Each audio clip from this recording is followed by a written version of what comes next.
this pertaining to any of the agenda items, or do you just want to speak? Okay. Okay, thank you.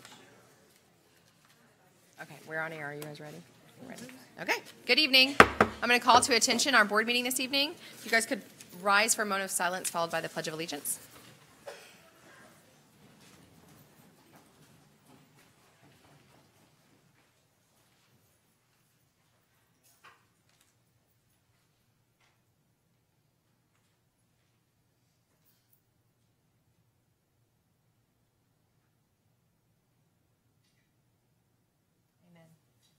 I pledge allegiance to the flag of the United States of America and to the republic for which it stands, one nation under God, indivisible, with liberty and justice for all.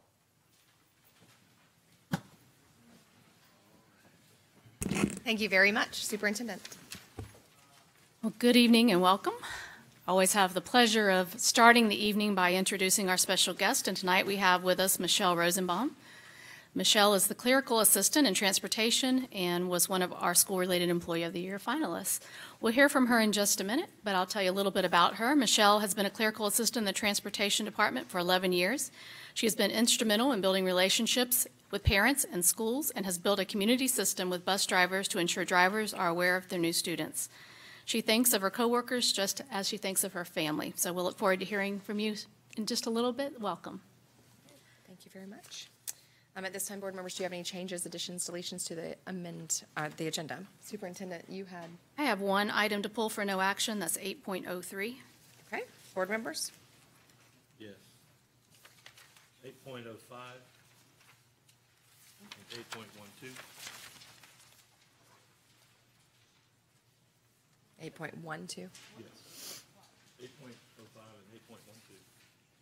Okay. Any others? Thank you very much. Superintendent? Also, I have items 9.01 and 9.02. These were HR personnel transaction lists. They were revised today, and so if you have not been able to pull them off of board docs yet, you do have copies of the revisions in front of you. There were also 2 new resolutions placed in item 11.07 along with an attachment, and you have those as well. Great. All right. Thank you very much. We are at the approval of the minutes, Superintendent. Recommend approval of the minutes from the school board workshop, April 30th, 2018, executive session for collective bargaining, May 7th, 2018, school board workshop, May 7th, 2018, and regular school board meeting, May 14th, 2018. So moved. Second. Second by Mr. Gamble. All those in favor? Aye. Any opposed? Thank you. Okay, we are at our Executive Director of the Education Foundation, Mrs. Carmen Colombat.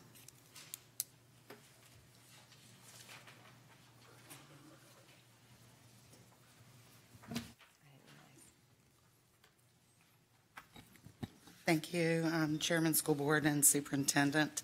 The Educational Foundation serves as liaison between the district and the Florida Department of Education for numerous awards, and one of those awards is the Gold and Silver Award. And the Florida Department of Education presents the Gold and Silver Award to those to recognize exemplary programs that promote parent, student, and community involvement in education. The Golden Award recognizes elementary and secondary and adult schools that meet the following criteria. A minimum of 80% of the school's staff must have participated in training related to school volunteerism. A school volunteer coordinator must have been designated for recruitment, placement, and training and supervision of school volunteers, and the total number of volunteer service hours must equal twice the number of students enrolled in the school. The Silver School Award recognizes secondary schools that provide exemplary services to elementary and other secondary schools. Schools must meet the following criteria. The sending school must have a school volunteer coordinator who provides coordination of the program, placement of student volunteers, orientation and training of staff, and program evaluation, as well as student supervision. The school that receives the services must have a volunteer coordinator who provides the same services. Faculty from both the sending and receiving schools, plus the student volunteers, must receive orientation and training. and the total number of student volunteered hours must equal at least one-half of the total number of students in the sending school. And Superintendent, if you would join me, we have a record in Lake County. We have received 23 gold and silver awards. Wow.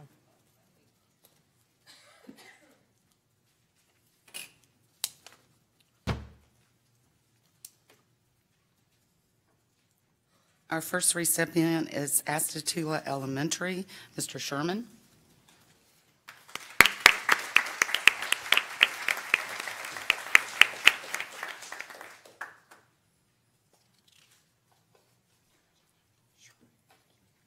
Our second is Beverly Shores Elementary, Miss Gordon.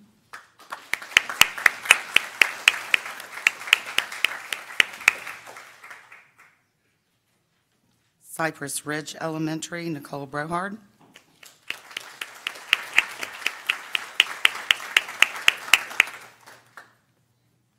Eustis Heights Elementary, Mr. Frazier, Miss Purdy, Miss Scott, and Miss Emmerich.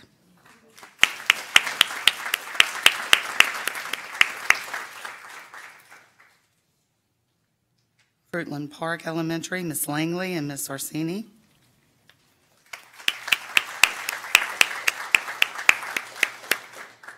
Grassy Lake Elementary, Miss Williams and Miss Schaefer.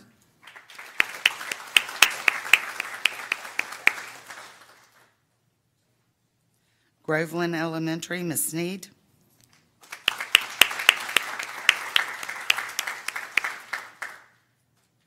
Imagine South Lake Charter, Nikki Anderson.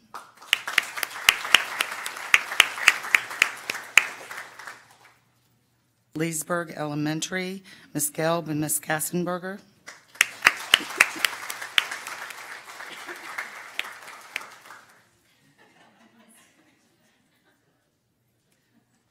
Lost Lake Elementary, Miss Hart and Miss Pinkston.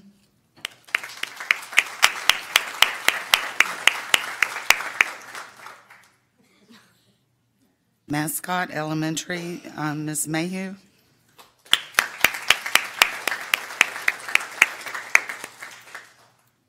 Mineola Elementary, Miss Dyson and Miss Shrub.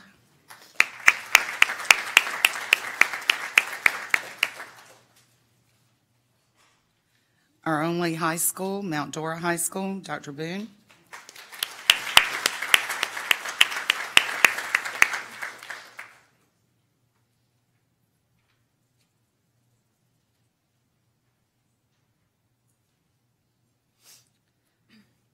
Pine Ridge Elementary, Miss Obando.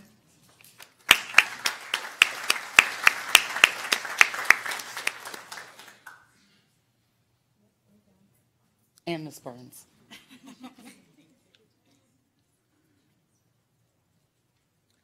Rhymes Early Learning, Mr. Dudley.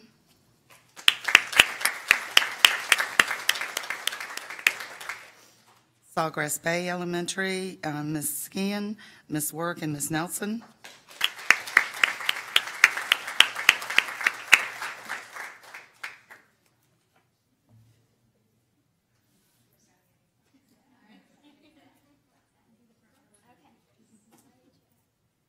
Seminole Springs, Miss Fisher.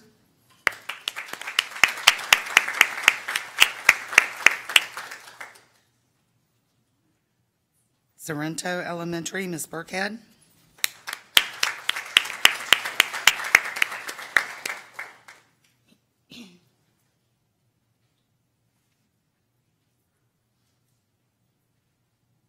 Tavares Elementary, Miss McKinney.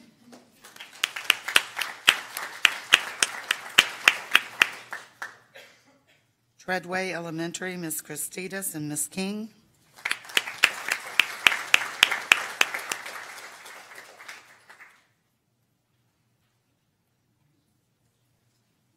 Triangle Elementary, Miss Hartog and Miss Boston.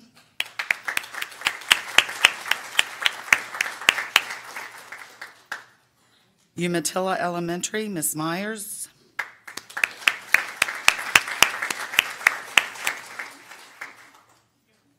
And Villages Elementary, Miss Sachs.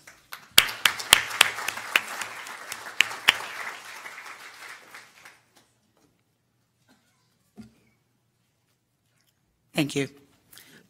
Would you like them to Yes. come around? Yes.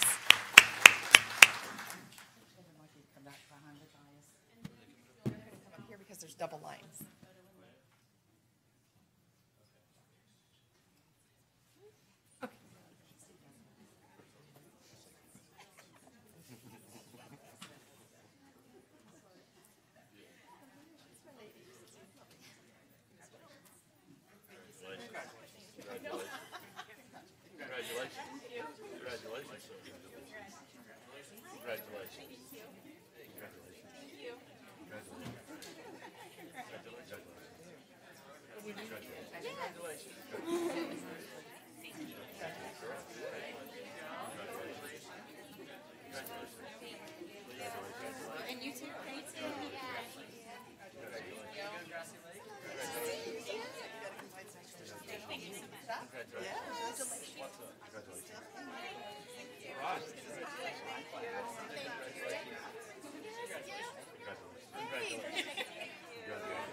Congratulations.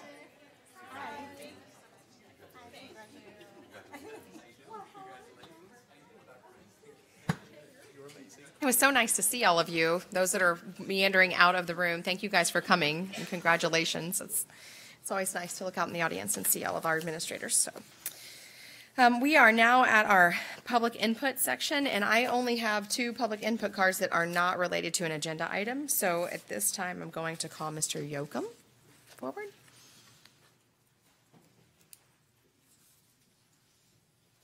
Vance Yoakum, I write the blog fiscalrangers.com. Would like to congratulate all the teachers who received these awards. I've been coming to these meetings for 12 years, and there seems to be an awful lot of great teachers out there, and it's good that you celebrate that.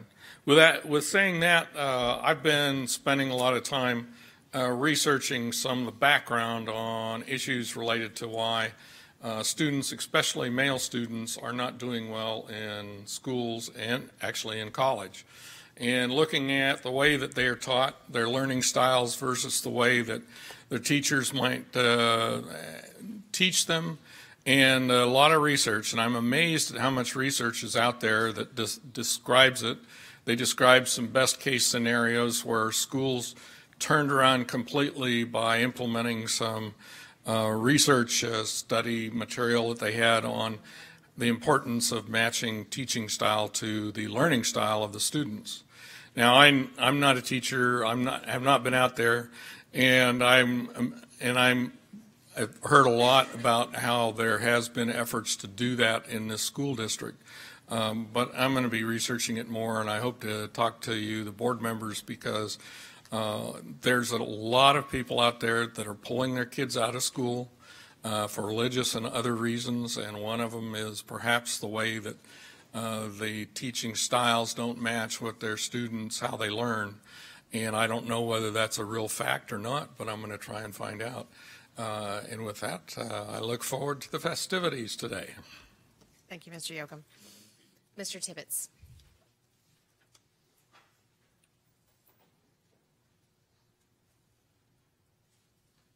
Good evening, board members.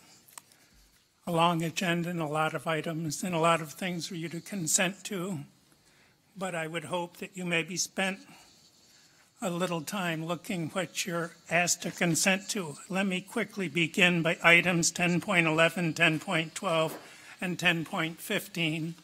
3 schools all going to the same conference. One school, Tavares, is paying their own way. The others, like Mineola, one of our most, if you will, heavily socially economic district, along with Leesburg, are asking you for money. I would contend that they should be treated all the same way. And if the Tavares kid can raise the funds to go, why can't we expect the students at the other school? You're being asked to waive 2 policies tonight, both at East Ridge. There's first one, 10.03, that says, even if you complete all the requirements for graduation, even if you have a 4.0 average, we won't let you walk across stage if you've missed more than 10% of the school year. One has nothing to do with the other.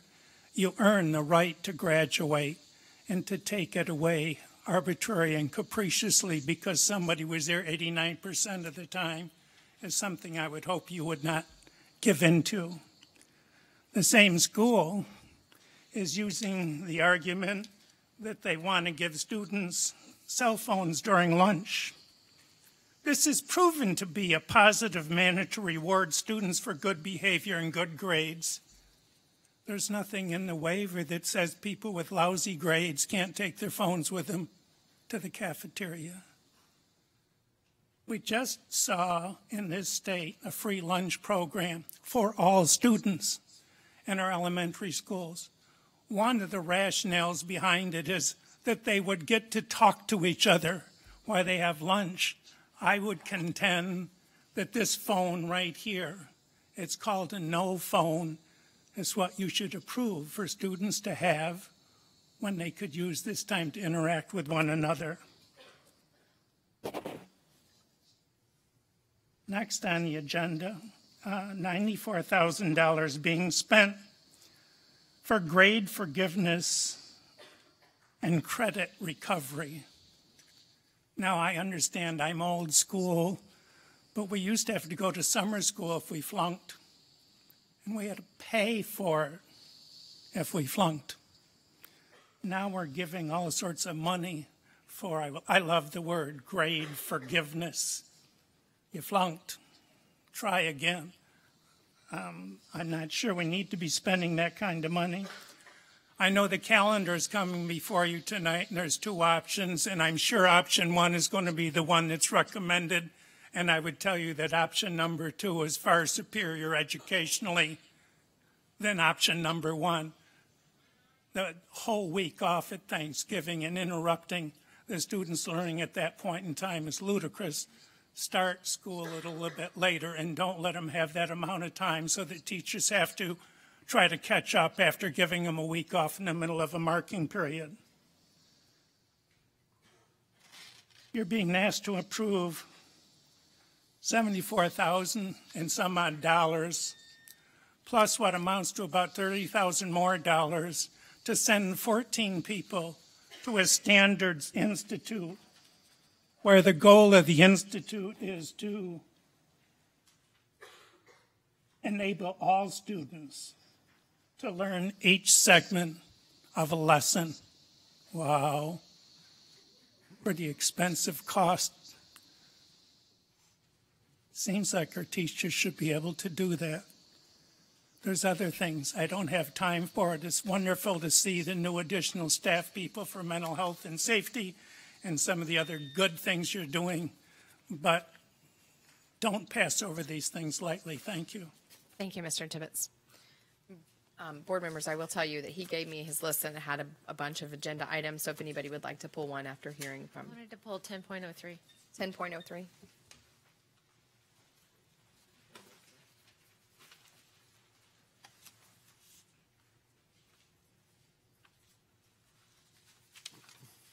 Okay. All right. At this time, we are ready to hear from our School-Related Employee of the Year, Ms. Michelle. So thank you for being with us tonight, and welcome. Hi, thank you. First, I just want to say thank you for inviting me to come here on behalf of transportation. It makes me honored that we're finally noticed, because I know this time of year, especially when school's out, they think we really don't have much to do, but that's so not true. We're into our second week of summer school. Our mechanics are working diligently to make sure buses are washed, buses are maintained. We're spraying for bugs, as well as trying to get through summer school and try to get routes set up for the new school year ahead. And I just ask, I know there's a lot of parents out there that have young children, please be patient with us. These drivers are working hard. They're not going to be there right on the dot. We are going to be late, give or take. We all are. Just be patient. We're doing the best we can to get these little guys to and from school in a safe, timely manner. I just thank you for finally noticing transportation, because we kind of get pushed to the wayside a little bit. So I'm proud to be here. Thank you Thank very you. much, Ms. Rosenbaum.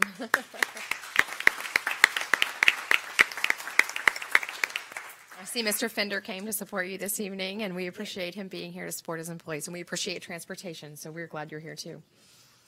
We have our Educational Foundation report from Ms. Carmen Colombad again, second time.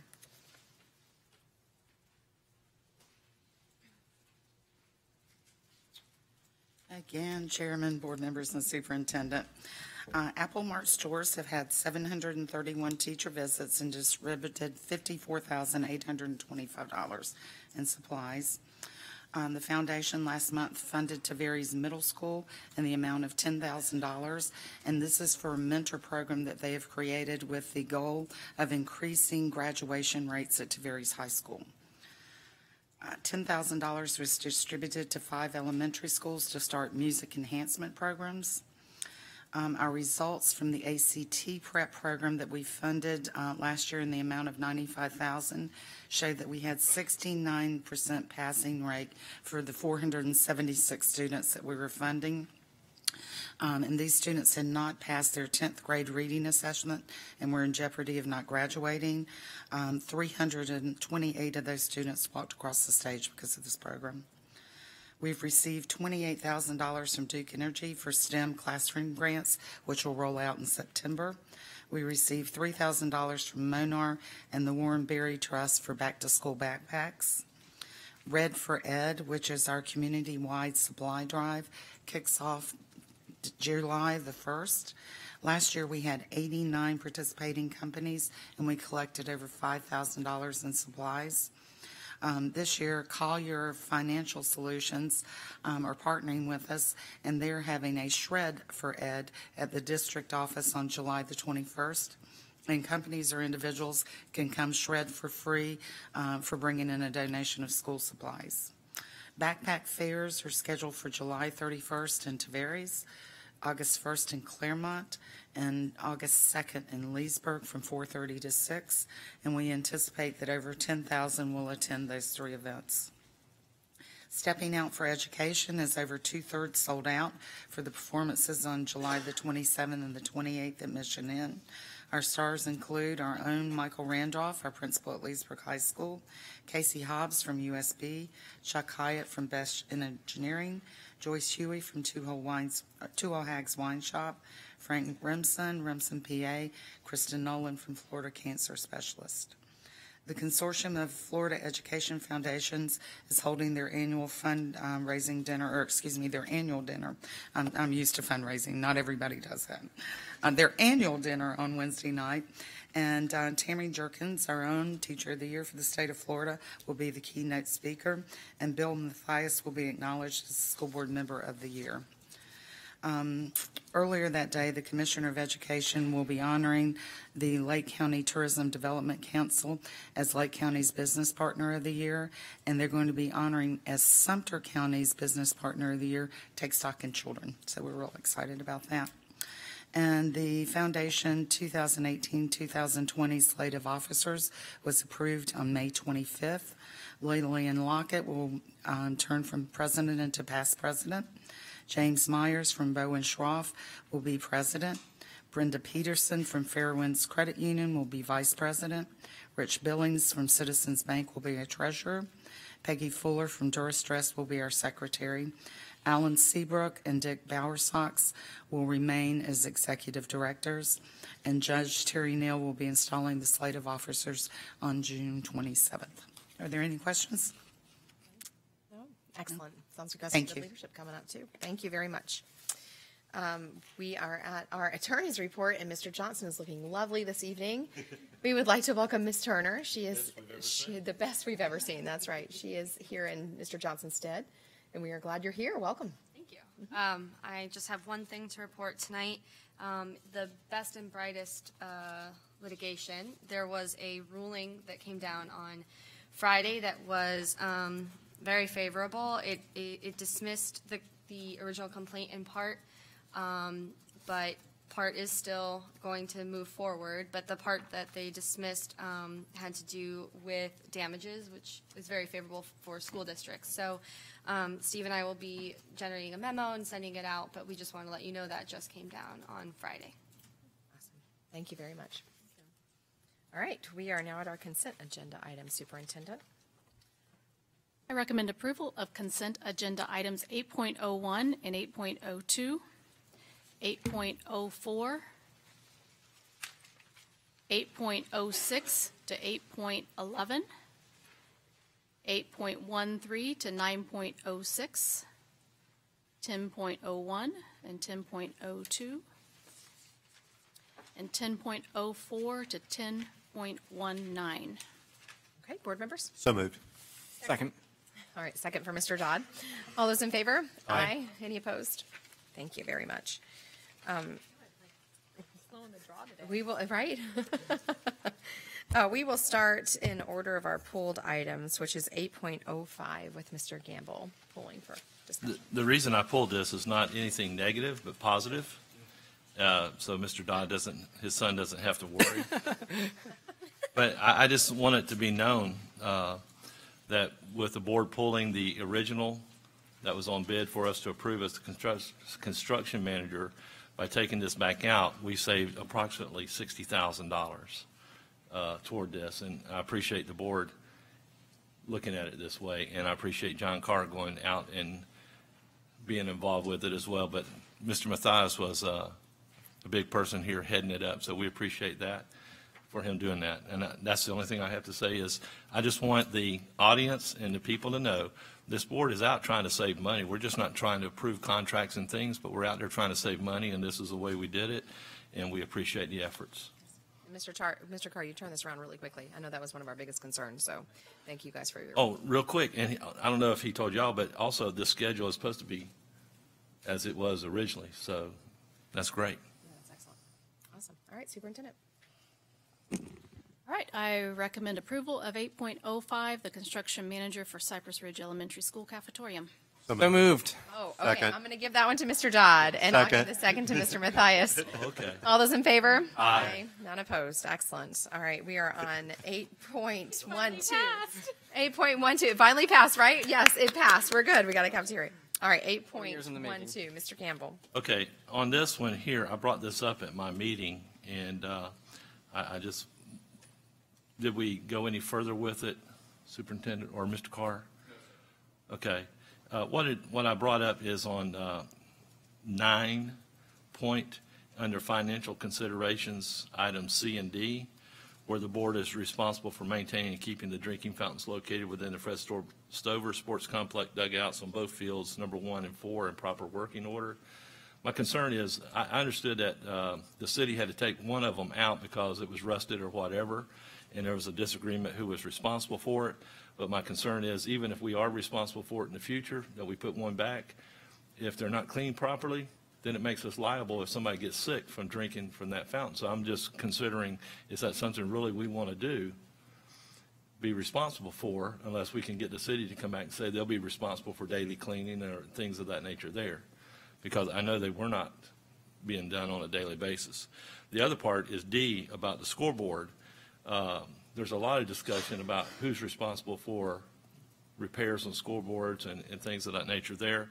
And this particular one was put there by the school system. We do maintain, but one of the things I thought I remember reading in previous contract was that they were responsible from the press box out to the board, and we were responsible at the board itself. I don't read that in this writing, so that's something I've questioned that we need to have in there. Otherwise, we have underground wiring that we don't know where it's at. I mean, I do, but You're not going to be out there. I'm not going to be out there. But I'm just saying, it's just a word of caution on this agreement that we not get into something that we end up biting off more than we want to chew. I want to do this agreement, but I think we need to reconsider these two items is the thing. Well, do we need to approve it tonight, or can we get that sorted out? Can we sort out those issues and just Looking at Mr. Carr. table it? Well, approving will certainly be at your discretion. You know, with regard to the water, we have outside water fountains throughout our campuses. You know, they're filtered and cleaned. We'd have to come up with a procedure. But for additional safety, at Board Member Gamble's request, we can look at alternative means for bottled water, either bulk or, you know, individual water bottles. Bulk, we can have that conversation. And then as far as the scoreboard on the wiring, it's something that's been in place for, basically since its conception. So I feel confident that we can work through that, and wouldn't think that would be the quote unquote deal breaker to go forth, because that is a specific item, and it's so mentioned that the scoreboard. And so anyway, those are my thoughts and opinions on the subject. Is it time sensitive or no? Well, it's, everything is time sensitive, of course. But can we put this off? Sure, you can put it off. I mean, everything can be put off. Just as you know, Cypress Ridge, I think, was off for 7 years. So we And we're not wanting to do that with this, but I just think it's something we need to clarify. No, points well made. Yes, sir. And I acquiesce. This is Sandy's district. Yes. So if you want, Table it. we table it until, Absolutely. Yeah, you have a motion. you want to make a motion to table it? Yeah, I recommend that we pull item 8.12 for no action. Okay. So moved, I guess. Second. All those in favor? Aye. None opposed. Perfect. Thank you, Mr. Gamble. And Dr. Burns, 10.03. Okay, so Mr. Tibbetts was the one who had a question about 10.03. I actually had the exact same questions. I said at our meeting with the superintendent, I said, what about a kid who could be the valedictorian of the school and they've missed too many days and they got sick and they went on what was my example? They went on a trip to go see colleges, and then they also got the flu for 2 weeks, and there you go, 3 weeks, and now they can't walk and they're the valedictorian. Like, that seems ridiculous. And what was brought up to me was that there is a review committee that goes over each of these cases. So the children that are not allowed to graduate based on this attendance policy do have an appeals process, and it has worked for several years for the school. And so given that, I'm willing to go forward, and knowing the history of Eastridge and the reputation of Principal Llewellyn, I felt like it was a reasonable accommodation as long as there was that stopgap with the appeals board, basically. That's where it's at with me also, the same revelation. Anybody else? All right, Superintendent. All right, I recommend approval of 10.03, the waiver for the policy eligibility for graduation commencement activities at East Ridge High School. So moved. Second. All right, all those in favor? Aye. Any opposed? Great. Okay. I believe we are on our first discussion item, tentative approval of the 1819 Code of Conduct. All right, I recommend tentative approval of the 1819 Code of Conduct and Policy Guide, item 11.01. So moved. Second. Hold for 1 second.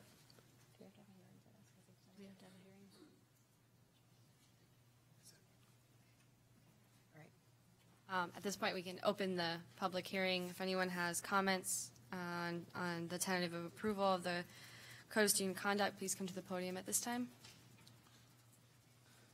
Seeing none, I think it's appropriate to close the public hearing.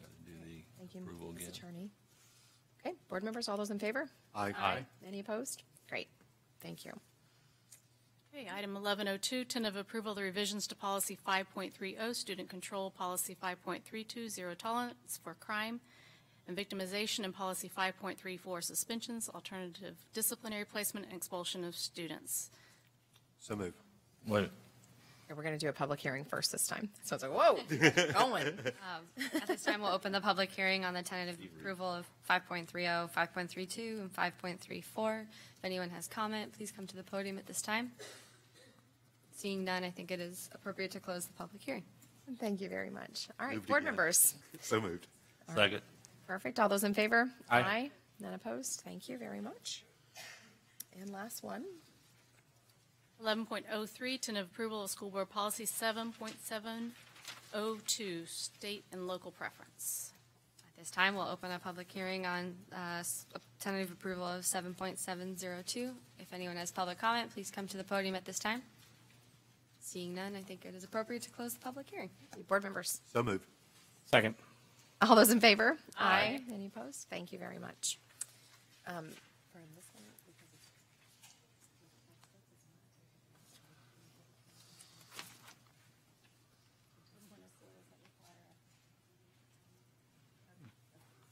All right, 11.04. All right, I recommend approval of 11.04. These are instructional material recommendations for our Advanced International Certificate of Education, as well as our AP and other CTE programs. You guys have heard the recommendation? So moved. A second. Oh, thank you very much. So that was Dr. Burns with the so moved and Mr. Mathias with the second. All those in favor? Aye. Any opposed? Great. Okay. We are on 11.05, and at this time I do have some public input cards. I'm going to start with those that are standing either in support or opposition. I'll read your name, and they have chosen in lieu of speaking tonight to just say that they are in support of opposition to. And I appreciate the use of that as a means to communicate your opposition or support. So I have Lori Baxley, and she is in support of the Guardian Program, 11.05. I have Barbara Price of Tavares, Florida, and she is in support of 11.05, the Guardian Program specifically. I have Marie Dubois, who also wishes to stand in support of the Guardian Program at 11.05.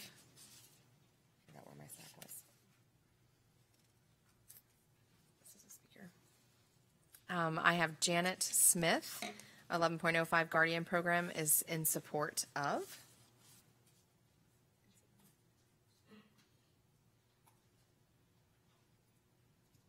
And Sam Durant from Claremont, who is also in support of the Guardian Program, 11.05. Okay. The other public comment cards I have are to speak. So if I have miscued, I know there's two places to check if you wish to stand in support of as opposed to speaking. So if that's your intention, you can just stand and let us know that's what you're doing. So Lawrence Brooks, you're up first. Do you wish to address the board, or are you just standing in support of? Oh, perfect, please.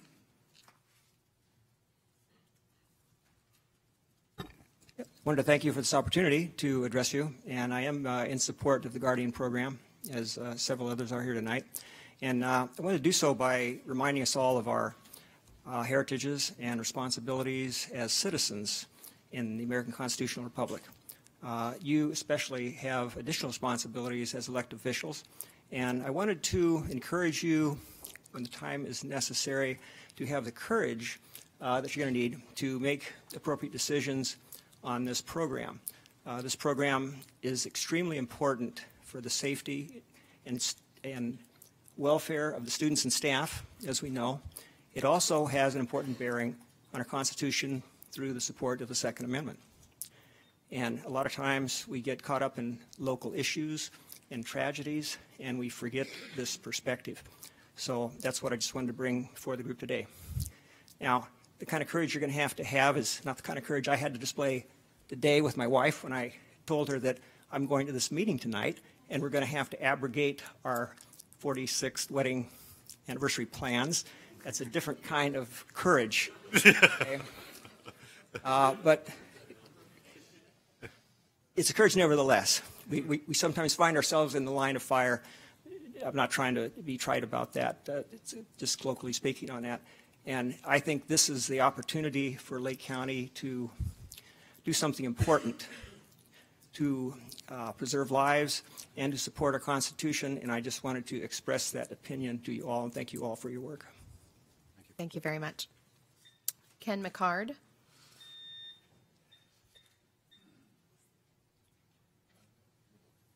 Thank you. Ken McCard, here I am again.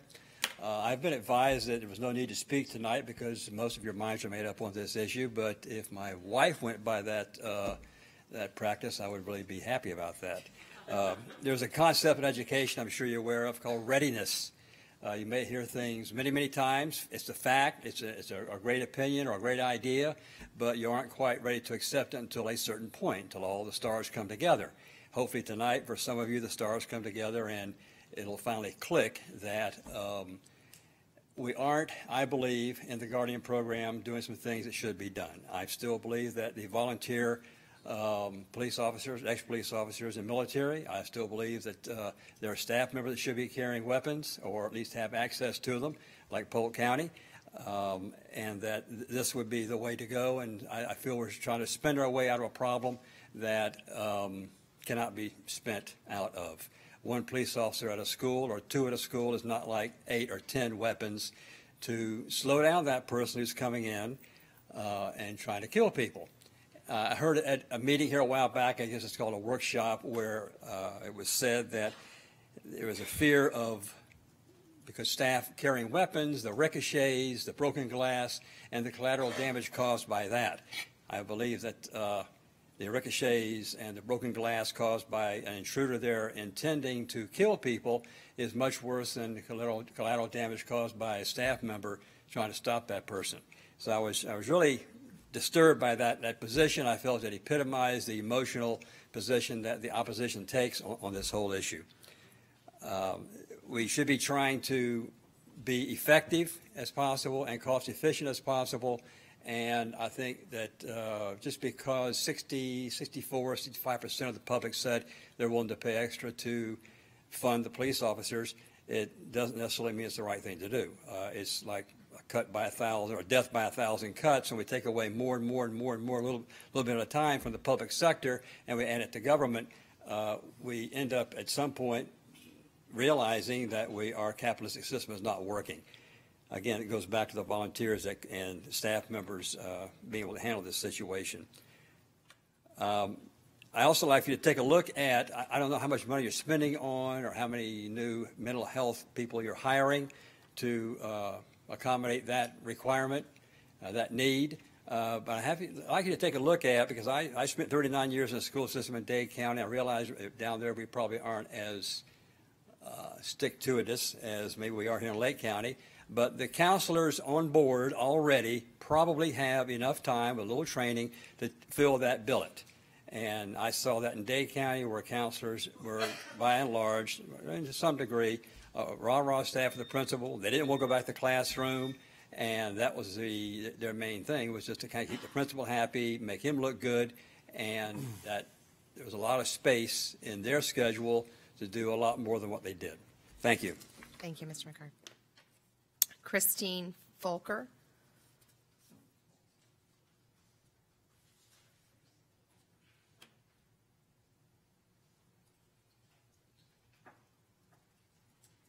Hi.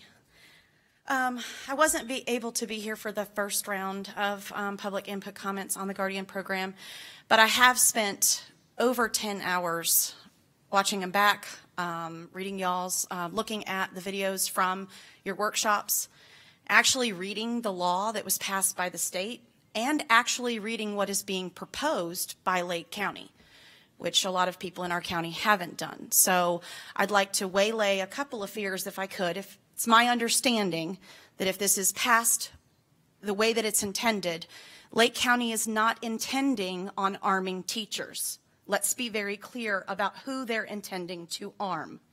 Teachers are not eligible for the Guardian program in Lake County. So all of the fears and opposition and scare tactics that have gone on about teachers don't want to carry guns are now off the table. As far as I'm concerned, you are tasked with keeping our kids safe. And as far as I am concerned, I have heard from numerous school employees that have more than enough past training, be it military, law enforcement, whatever it is, that are administrators in a building that have said, I am going to protect my students no matter what. If I'm going to lay down my life for that student, I expect or would ask for the ability to be able to protect myself and those that are behind me. That is what you're being asked. You're not being asked to arm teachers. You've already taken that off the table. So if you're considering this tonight and if you're not sure, would you please make your decision based on the facts of what you have proposed for the county, not what has been pushed and what people don't understand is actually being discussed here tonight. Because if not, as far as I'm concerned, you've not done your civic responsibility for our students. You've put into place a standard, and then you've gone completely against it by making an emotional decision that's not based in fact. That, in my case, is wrong for our students. If it saves one life, if it keeps 10 kids safe, if it protects 100 kids, it's worth it. It's worth it every day, all day. That's my stance. Thank you. Thank you. Sue Hooper. Thank you, school board and superintendent for allowing me to speak. I sent each of you on the school board an email today, and I'm just going to read it. I'm asking for your vote to protect the children with the Guardian program. It is the fastest, least expensive, and most effective solution to the problem. Our only well-trained volunteers will be allowed to carry.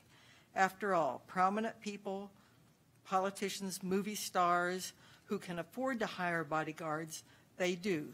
Don't our children deserve the same protection? Later, we can invest in more expensive safety features and renovations of existing schools and better designed schools. But right now, this is what we need right now. And I just want to add a couple other things. Winston Churchill said, if you're not a liberal when you're young, you have no heart. If you're not conservative when you're older, you have no brain. So use your brains. Don't be swayed by the hysterical liberal news media. Just think it through. And I'm 71 years old, and I was a liberal when I was younger. I have experienced a lot, and I really think this is an important program for our children. Thank you. Thank you, ma'am. And finally, we have Mr. John Heinberg.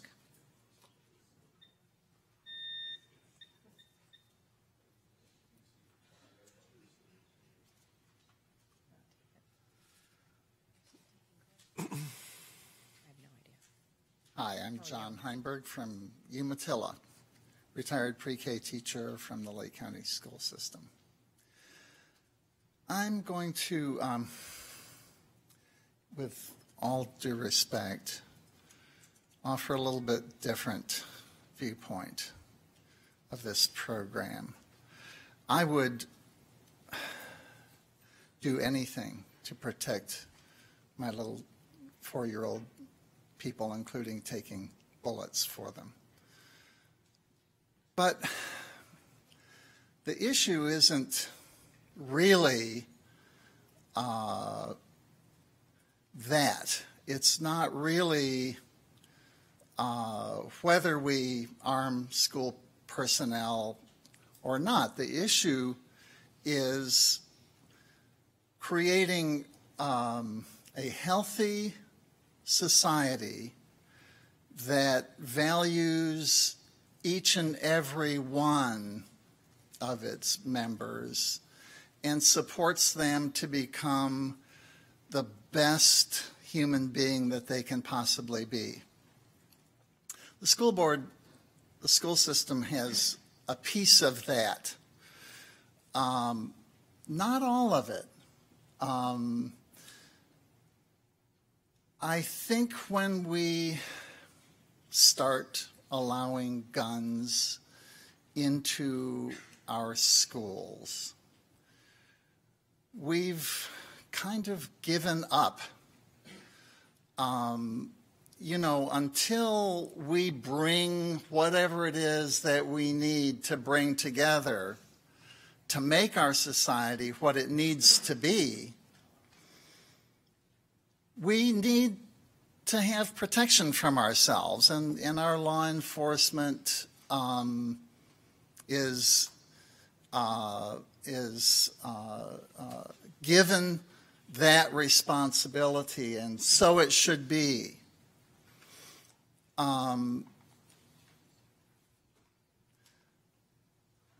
Arming people in school is wrong on so many dimensions. 3 minutes doesn't scratch the surface. But let me just say that when we turn the environment of nurturing, supporting education into an armed encampment, then we have lost this battle. Thanks. Thank you. Mr. Wood? Mr. Wood? That's all right. Madam Chairman, members of the board, Madam Superintendent, my name is Frank Wood. I'm a resident of Tavares, and I'm a former teacher, retired teacher here in Lake County. I taught 32 years at Mount Dora High School, teaching economics and government. I'm in opposition to the Guardian program. It almost seems like we're being shoved into the third world sometimes, you know, that it's not really necessary. I mean, what's going to be next? Armed nurses to protect the hospitals? I mean, where does this sort of thing stop? I believe that the hiring of professional law enforcement officers and stationing them like cops on a beat in our schools is efficacious and has long-term benefits for our communities. First of all, a police officer can develop positive relationships with those students, positive community relationships that reach out beyond the school and into the neighborhoods. Secondly, those police officers provide crime protection, and I mean, it's not just protection, but they provide crime prevention and detection. And by that I mean kids talk. And I've seen kids when I worked at Mount Dora High School develop a relationship with the SROs that was unique. It's the kind of kid you wouldn't expect to like an SRO would like this. And they talk, you know, they'll tell you what's going on in the community, who broke into somebody's house and so forth. So crime prevention and detection. And finally, those police officers provide educational opportunities, whether it's bike safety, driver's safety, law studies education. I used to use the SRO in my classroom quite a bit for that, you know. So that is the most efficacious approach to this.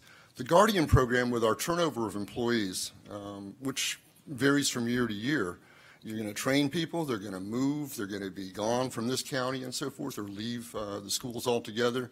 You're going to be constantly training. Some schools will have suitable protection and others won't. I therefore recommend strongly that this board consider hiring a police officer for every school. Find the money. It's important. Thank you very much for your time. Thank you, Mr. Wood.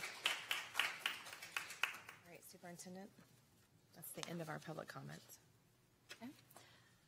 Before I make my recommendation, I have just a few opening comments. As you all know, this board and I have spent countless days and hours over the past few months gathering input from all of our stakeholders, meeting with local law enforcement agencies, having conversations with fellow superintendents and other school board members across the state. Of all the unfunded state mandates, I can assure you that this is the most challenging that we've seen. Limited by funding, we must ensure the highest level of safety for every child and every adult on our campuses. So I'm going to refer back to the laws of Florida and the new legislation. This is Chapter 2018-3, just to remind us of what the law says. The law says that we have 3 options that every school board must choose from to be in compliance. The first one is to establish a school resource officer program through a cooperative agreement with law enforcement agencies. Just as a reminder, Lake County was ahead of the game, like many other districts were not, in that we already have a school resource officer, at least one, in some cases more, on every middle and high school campus. That will not change. Option number 2 is you can commission 1 or more school safety officers for the protection and safety of school personnel, property, and students within the school district. These individuals, and this is the part to remember on this option, is that they either must be employed by a law enforcement agency or by the school board. This is the option in which a school district can opt to start their own police department. Okay, we have some large districts in the state who've done that, and they've done that over time. It's not something we can pick up and have in place very quickly. And then thirdly, the final option is participate in the school marshal program. And then you're familiar with the confines of the law where it talks about who is eligible and who is not eligible for that. So we have to keep in mind that to be in compliance, we have to select from those 3 options. The first option, this board in the workshop that was dated on May 21st, when we talked about these options, everyone agreed the best thing for our kids is a certified officer on every single one of our campuses. If we had the money from the state to pick option number one and go full scale with that, there's not a one of us who wouldn't do that. It's expensive, and we shared the cost of that option at the workshop.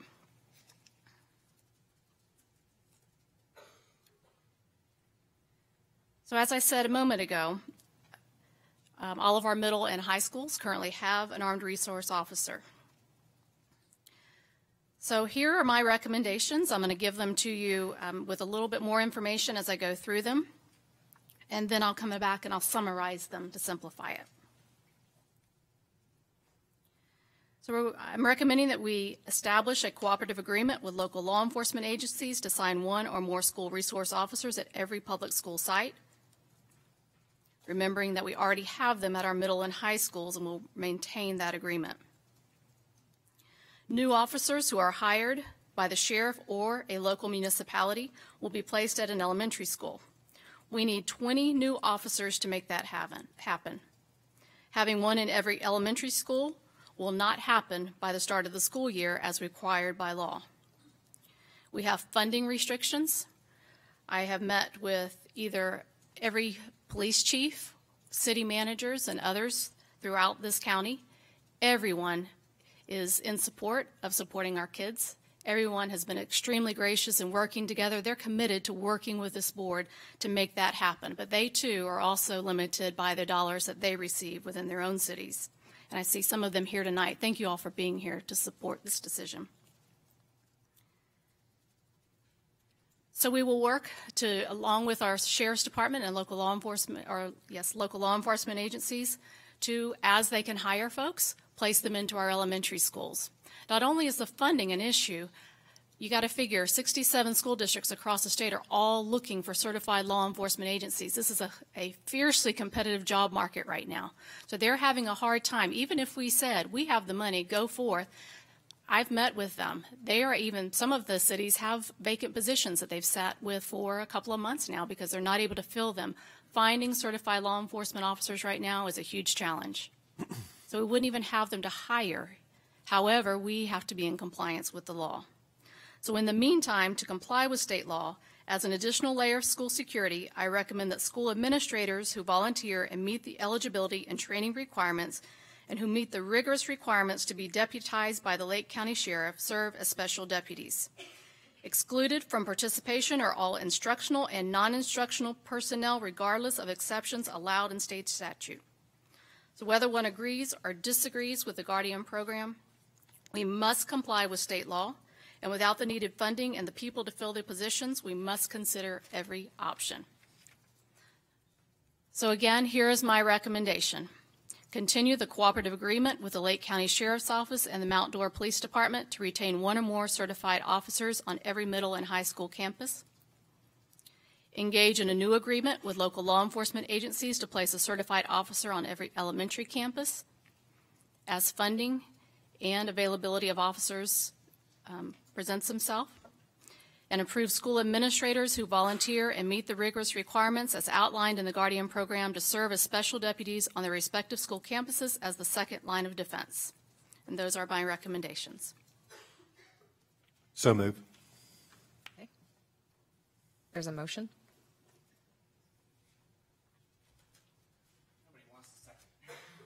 I can see nobody really wants to second it. I mean, but I'll second because we need to bring it to discussion. Right. Thank you very much, Mr. Dunn. All right, so discuss away. I'll let you guys start. Okay.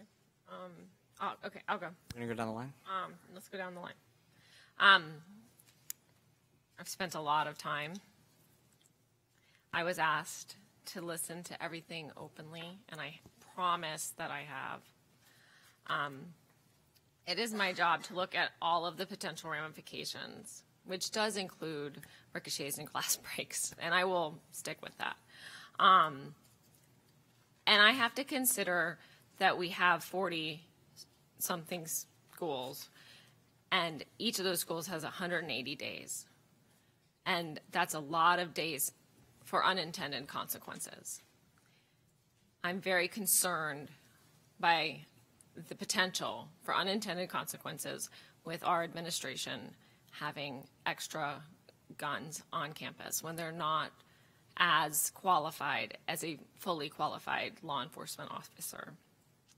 I've been concerned, and I've said it before, by the amount of training, especially the fact that there seems to be no training for if there's multiple people on campus to work together. There isn't any training set up for that. And I didn't feel like there was enough active shooter training in the proposal. I have seriously, as I said, I have seriously considered this, and I have seriously considered the possibility of a tragedy at one of our schools and the horror that would bring. I fully support all of the hardening of our schools, the active shooter training of our teachers and students, which I think will be a big change for our kids, and increasing of the mental health. I don't see this as a Second Amendment issue because it is a workplace issue. We're not taking away the right of anyone to carry outside of school. So to me, that's beyond the point. This is a decision that we have to make, and I have to make the best decision for our district as a whole, considering that it's a policy decision.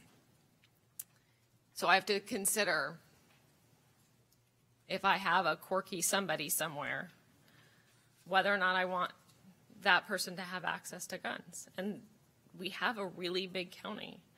I have given a good bit of research and consideration to the Guardian program, and I cannot support the Guardian program as we have laid it out.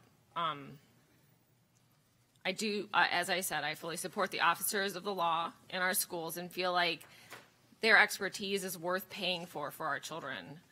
I would also support any teacher that would choose to become an SRO through training and becoming a law enforcement officer. But I want our teachers and administrators, and when I say teachers, it is, Christy, it is in the law that it can be a non-load bearing teacher. So it's a. But that's not what's being proposed here, correct? I'm sorry. We haven't clarified that. Okay, I thought it was clarified. Okay, no. Let's not engage with audience. That's okay. Okay, so, yes, so as I was saying, any teacher who chooses to train to become an SRO and then was hired as an SRO, I would be fully supportive of that. But I want our teachers focused on teaching our children, and I want our administrators focused on our children and our schools. And that's the position that I'm going to hold.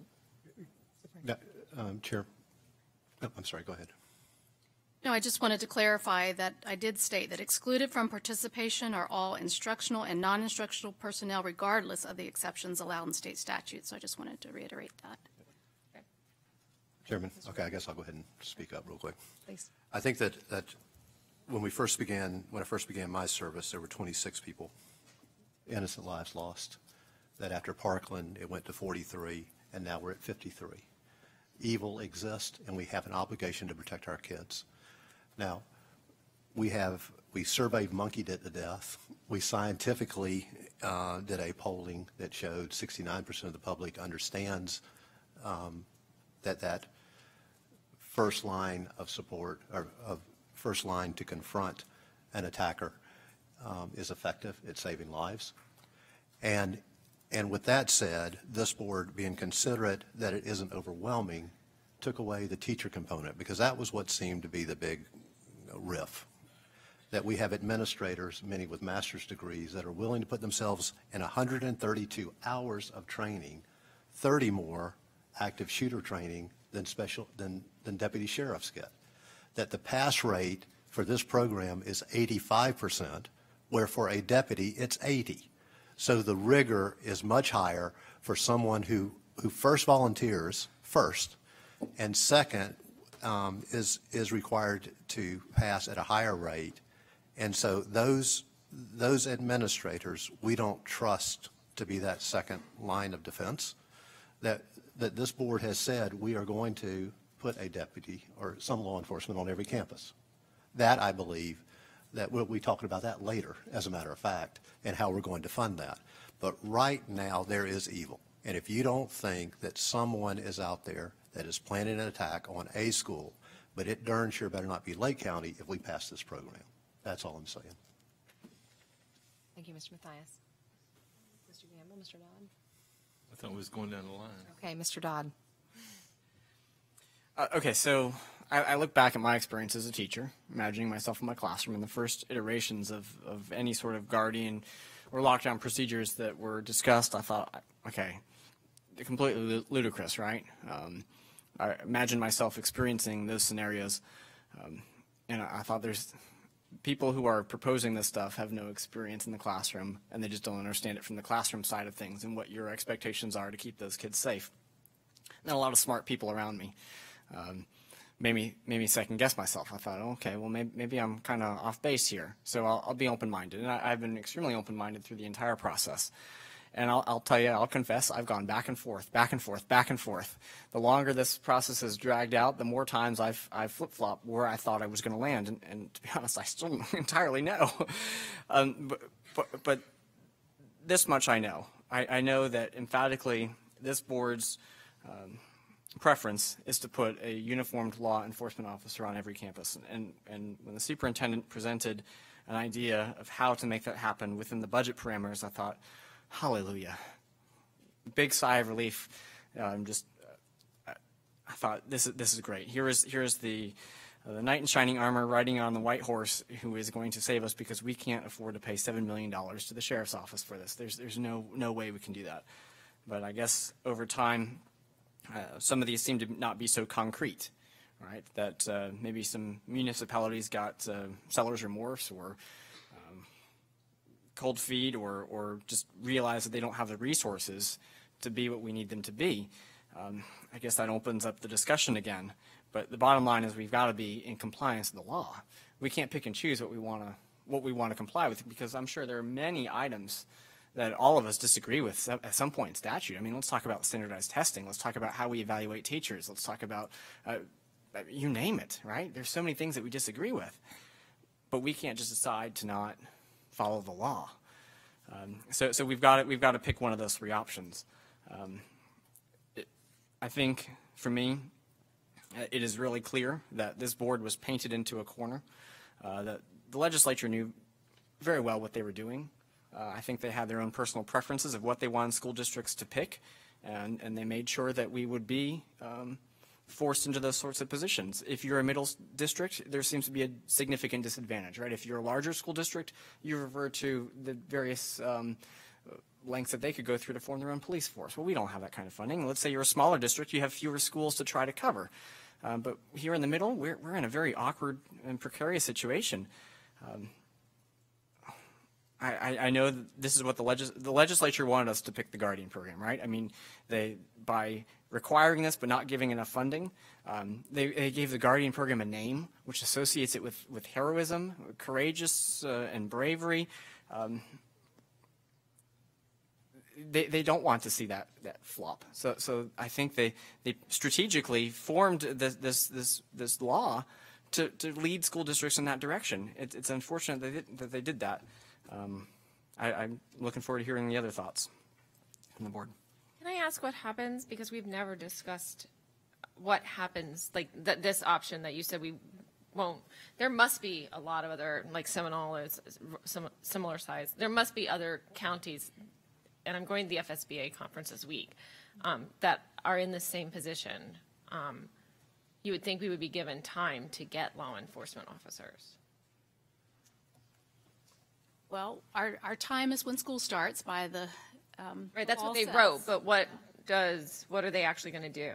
What are the other districts doing? What are the other districts doing, and what is the what's the penalty? Well, because it does say in the law that we can assign officers.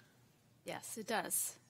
But the intent of the law is that you assign an officer to every school. Right, but if they're not going to give us enough funding or time for the intent of the law, it seems like we could go with the letter of the law, which would allow us to assign until we can hire on people.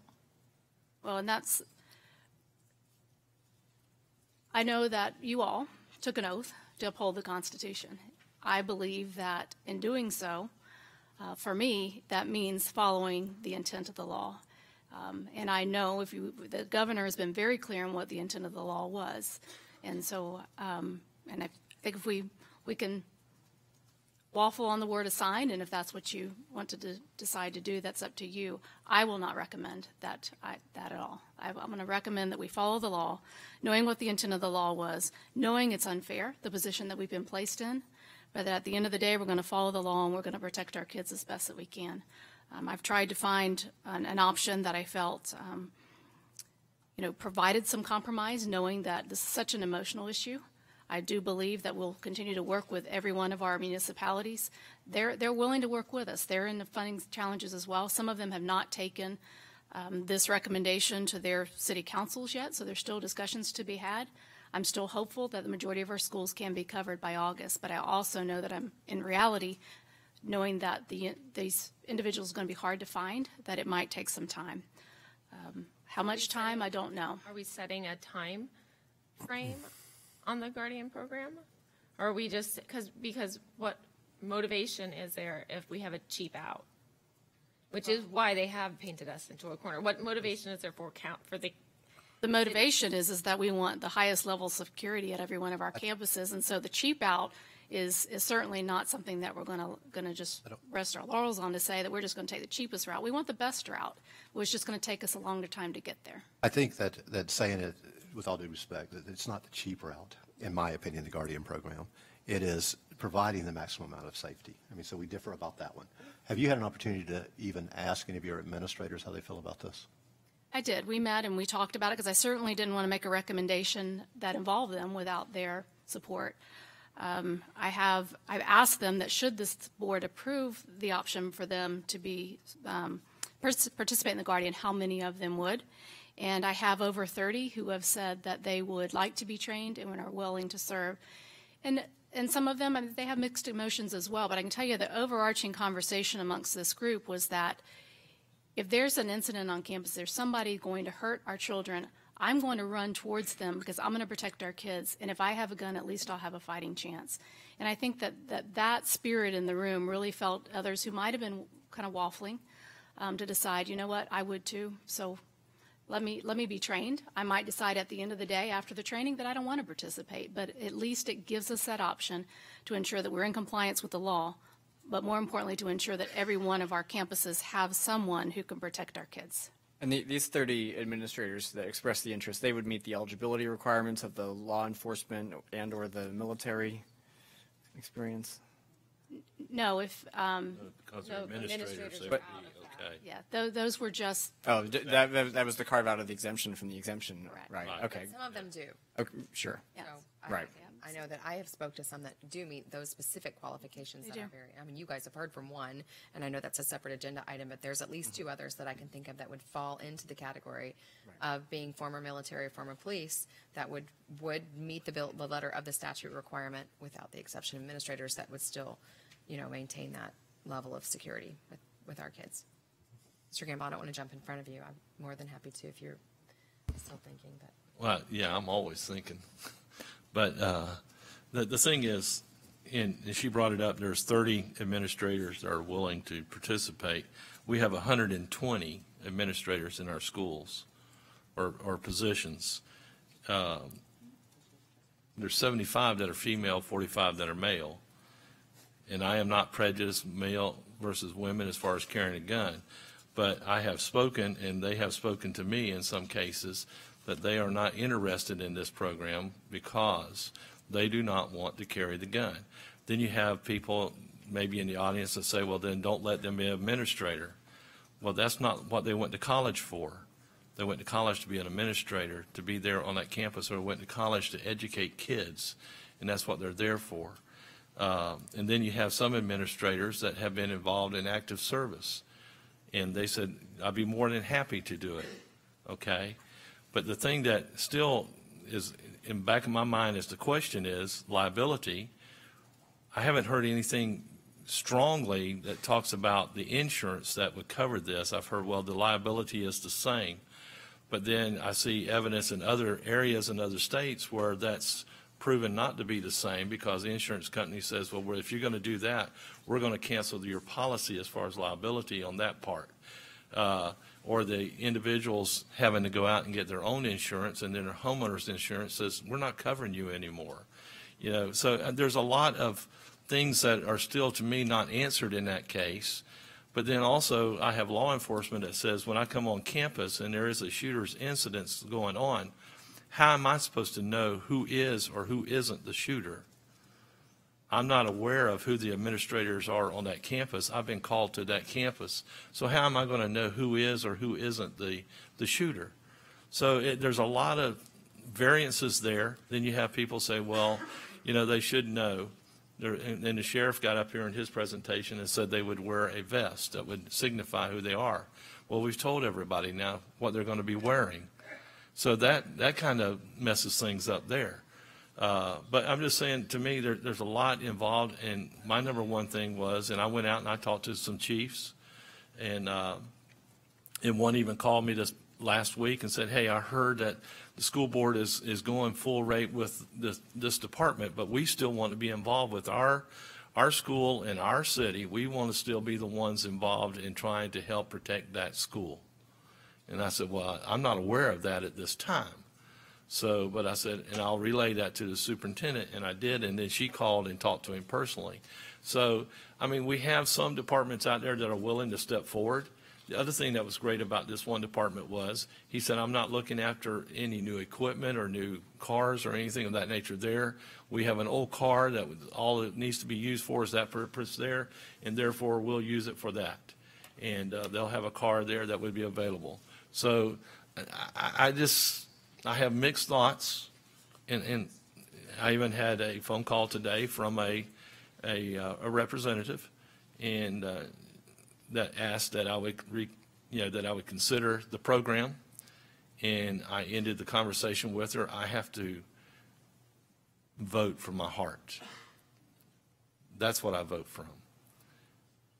It's not what might be the right decision for everybody, but no matter what you do, you're not going to make everybody happy. But my main concern is, how do we protect our kids in the best way we can do it that is going to be right? And I'm not sure that this is the right way, the way we're approaching this. So that's my thoughts. Can I respond just a second? And I believe that this entire board has, and that's one of the qualities, is that we have our kids' the best interest at heart. So I know that this is a hard decision for all of us. We addressed the insurance, Sandy. We did that in the workshop, that there is an slight increase to workman's comp because there's special deputies over administrators, but there isn't an impact on liability. That those districts, or those, I've had the articles sent to me, and when you look at it, it's where they allow teachers concealed weapon carrying, and that's it. The Guardian program, they become special deputies. And so it's a different class. I mean, they're the same as the sheriff being on our campus essentially. So that, if that helps to alleviate, and I'm not hearing that that's really where your concern is, but at least I just want you to know that. So the truth of the matter is that when we had the shooting just recently in Texas, that the SRO, the first line of defense, was taken out very quickly. Now, in that situation, happened to be two other law enforcement people on the campus, as it so happens, and minimized it to 10 deaths. That this is not the first line of defense, and that so these administrators are there to support the deputy that we've all committed to putting eventually on the campus. So, as far as safety, okay, I just have one point. It has stuck with me since the very beginning. The sheriff looked at all of us and said that, and this is as close to a quote as I can get, but he said the only way to completely secure your schools is to make them as secure as the Lake County Jail. And I do not want to turn our schools into jails. He said that at our meeting, and it has, and it's true. And so I understand your impulse. I get it. And I've been there. I mean, I actually went back and forth a lot on this issue. But somebody spoke, and I didn't catch the name, to the culture, and I think that's a valid point. is that I don't want to militarize our schools. And I'll be quiet. It's okay. And I actually think we'll begin to speak to that as the next topic. So. I did look up the voting record that happened in the House and the Senate because I don't feel like this was an all-in. I don't feel like that the legislature was 100% on board with this. And then when I did look it up, you have 67 yays and 50 nays in the House, and you had 18 nays and 20 yays in the Senate. So it was very marginal. And what my picture is that it was very similar to this conversation right now. How do we keep our kids safe, and how do we protect children from evil that we know exists in this world and maintain the integrity of an academic institution? And so I don't think it was an easy decision, and I don't think this is an easy decision either. And I think just like any of them, when listening to everybody out here speak and the passion in which they speak, we're so passionate about it because we're talking about our children, right? So there's nobody on this planet that I love more than my children and my husband. My children, right? That's a mom, I guess, for you, but your children, right? And so when we start speaking about children, that's what brings all this attention. That's what people come out here to fight for. So for me personally, when we were speaking about the implementation of the Guardian program, yes, I think everybody in here is ready for police officers. But when we are asked to do this by August, and we're asked to do this with integrity, the same way that our legislators have had to come forward, and I'm sure they face the scrutiny of ours times 67-fold because they do represent this entire state of Florida, that they had to make a challenging decision too. And that was to uphold this process to protect children. And so when I think of my daughter or my son sitting in a classroom and the SRO defense has gone down and there's a gunman on campus that's opening the door where Jace Ryder is sitting, there's nothing I wouldn't want anybody on that campus to have to keep my child safe.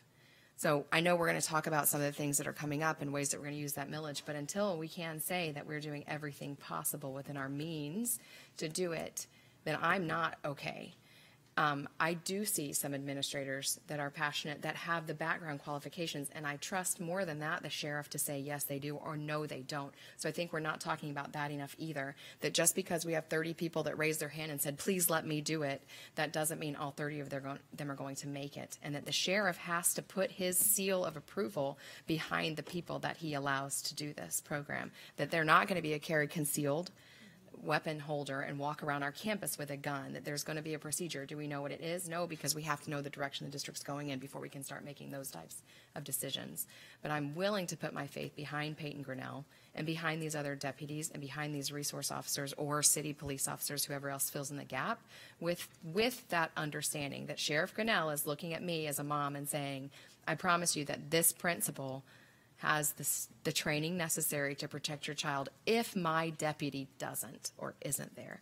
And that's why I've rested on that side of allowing the Guardian program, not because I want it, not because that's the best way, it's because it's the only way at this point in time until we make it where it's not. And we're trying to do that too. Everybody's coming forward. We're all going to talk about a resolution to make this right.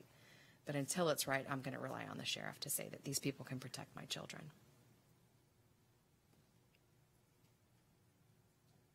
Is there more discussion? No.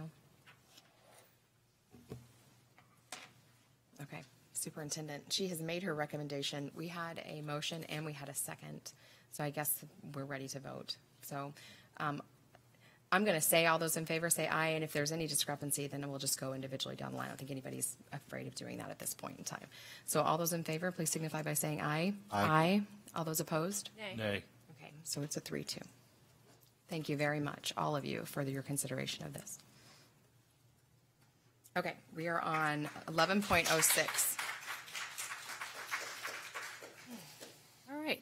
Another piece of the legislation talks about each of your charter schools submit to you as the local school board their recommendations for what they would like to do on their individual campus.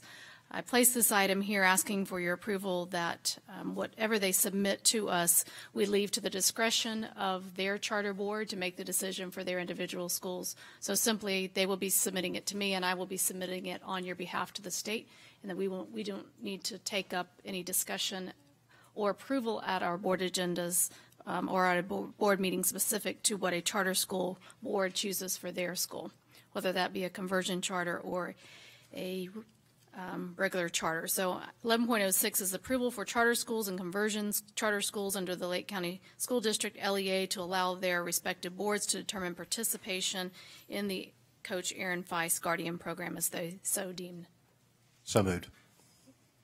Second. Okay, discussion? I'll pause for discussion. I think charters are allowed to do whatever they want, always. I don't see why this should be a different case. And I think that they were looking for this kind of direction, just to know. So, okay, all those in favor? Aye. Any opposed? No. Great. We are on 11.07.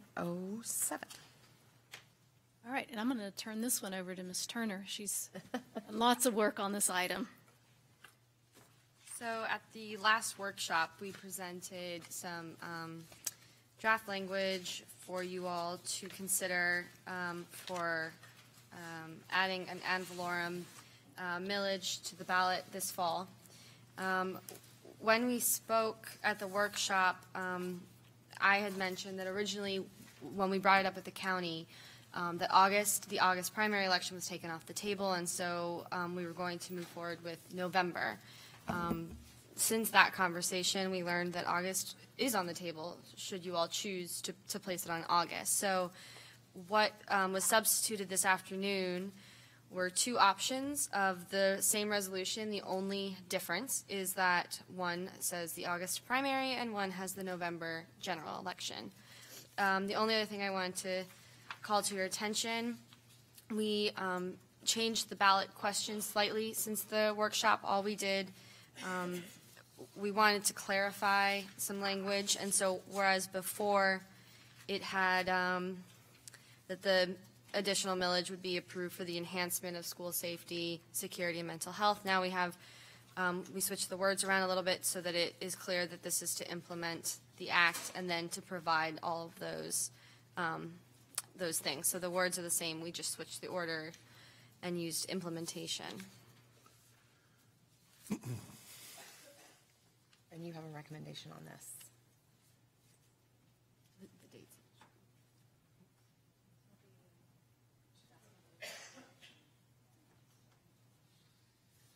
Well, oh, I'm sorry, I forgot to add that, again, you all had indicated November based on the fact that August was not available to you, but when speaking with the county attorney, they were under the impression that August was what would be best, and so they actually have already advertised this for their next meeting, the June 11th Board of County Commissioners meeting. They've drafted an ordinance for that for August, and so if that's different, you can still continue on November, up to you all. We would just have to pull that language from the next meeting for Board of County Commission. So really the discussion is whether or not you want it on the August or the primary or the November is really the decision to be made. That in the process of sorting out, that I had a conversation, it started out differently, but I was speaking to the Supervisor of Election, Alan Hayes, and he said to me that the general election is going to be a mess.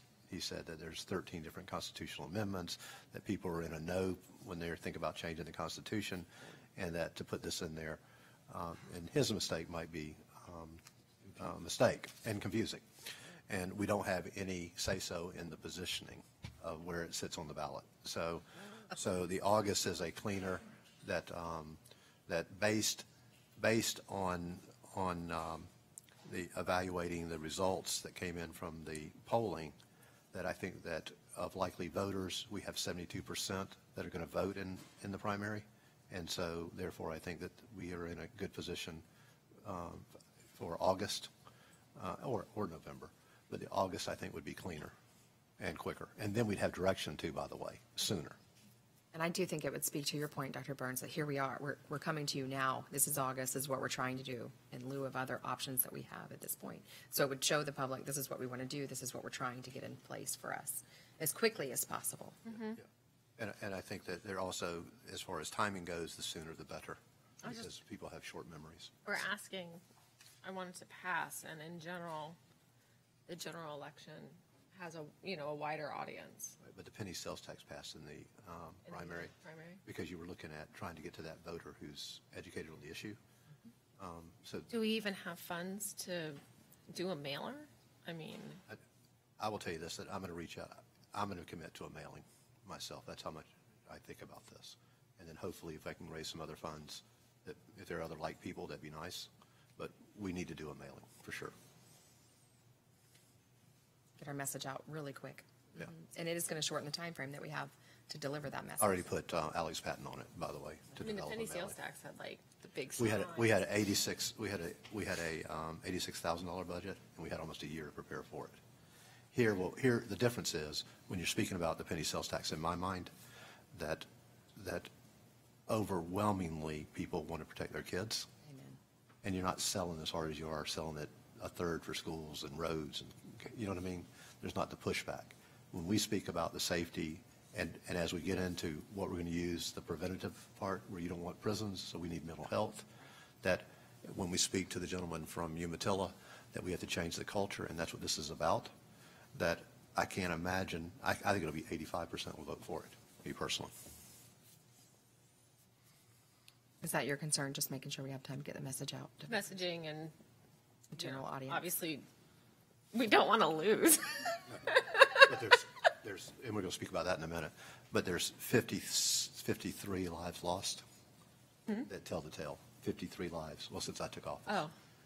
Lives lost that say we need to do this.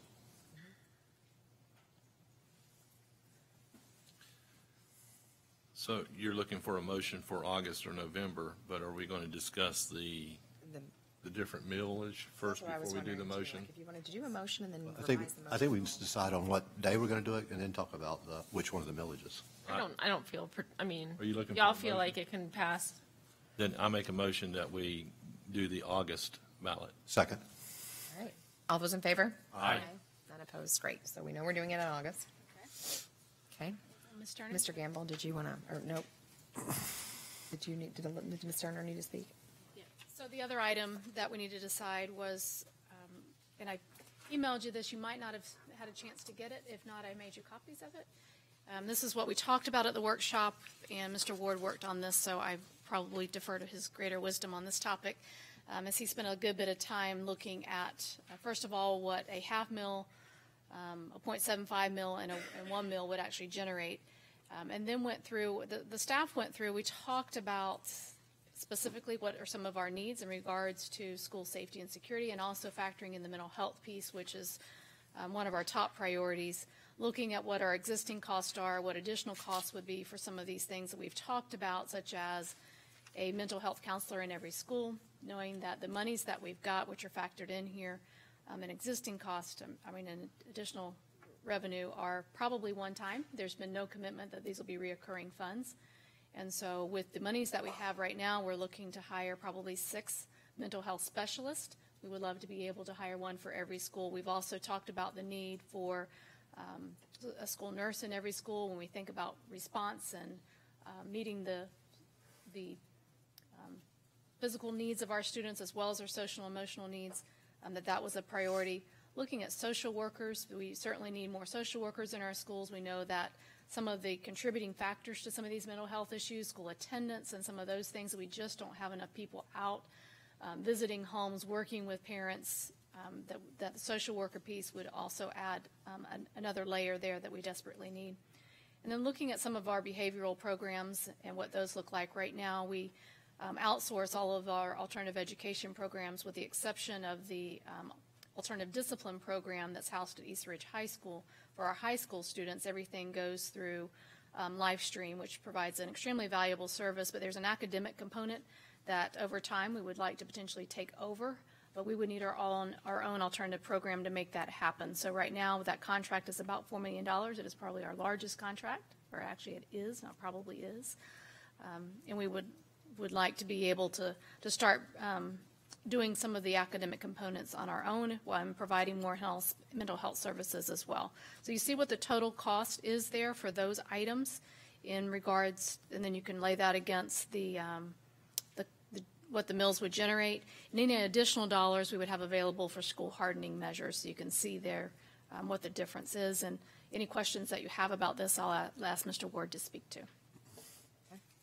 Can you further elaborate on hardening? Like, is there not, it like clicked that it's not even here. There's no dollars for hardening in here.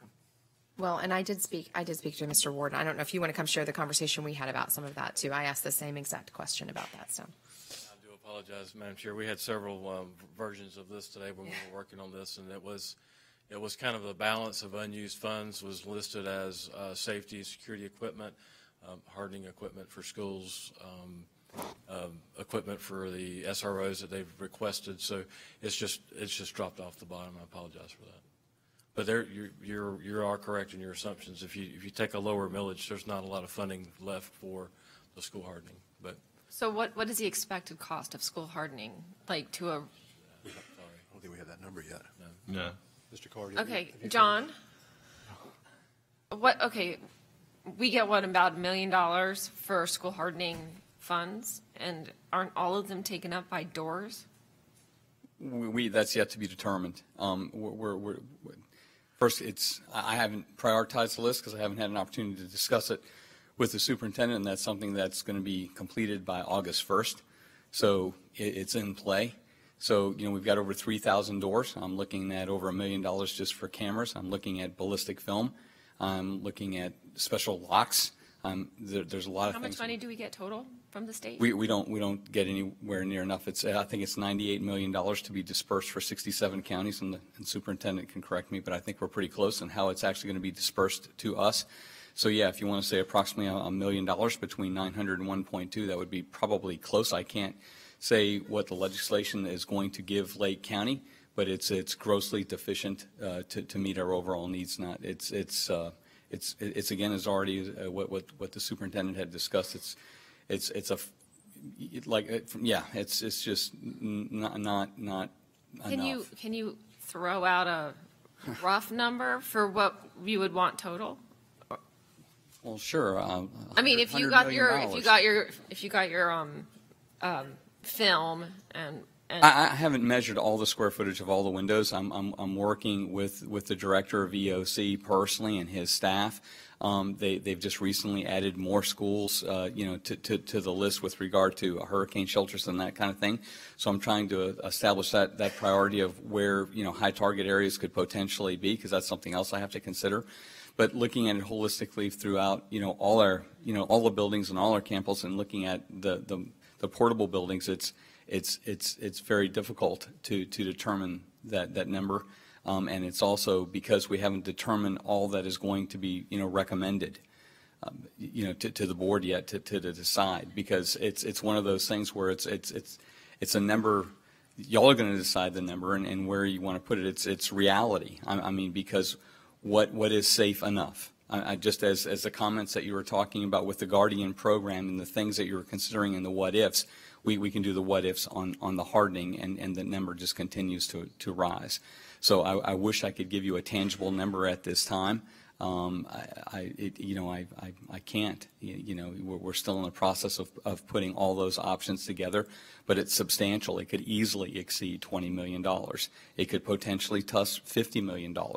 So, as a board, y'all are going to have to decide. There's going to be limitations to that based on reality of funding, as what we're faced with mandate, the mandate with just, putting an individial to protect the schools, with security on that aspect. We're unfunded there as the outcome has been right now. So that's going to be a challenge, because we have to determine where the funding stream is going to come from to do that mandate.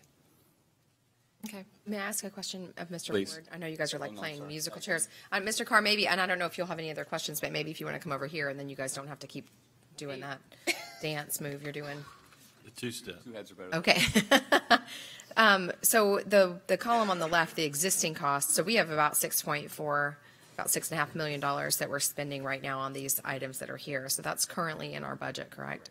Yes. So that $13.3 million would be additional revenue that we would want to garner. And if you look at the 0.75 mil, that would clear that $13 million cost, and then there's about a $3 million difference between those two numbers that we would have to either apply and free up some general fund dollars, or in my reality would be to the hardening measures, the door stops or the glasses, about 3 million coupled with the maybe 1 million that you said, which again, it's not enough, but we want to make sure that when we come forward with a message to the voters, this is our priority, this is what we're going to do, and that these are the measures we're going to take, and that we're not over or saying, yes, we could use $21.3 million. Of course, we would find something to do with it, but this is our priority list, and this is how we're going to fund it. I think that the wording on the survey that brought the 72% of people that approved of it was it said a small increase for the needs.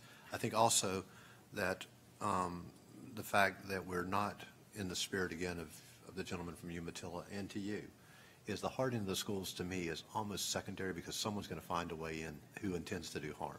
That's how strongly I feel about that. I'd much rather address the mental health component, the counseling.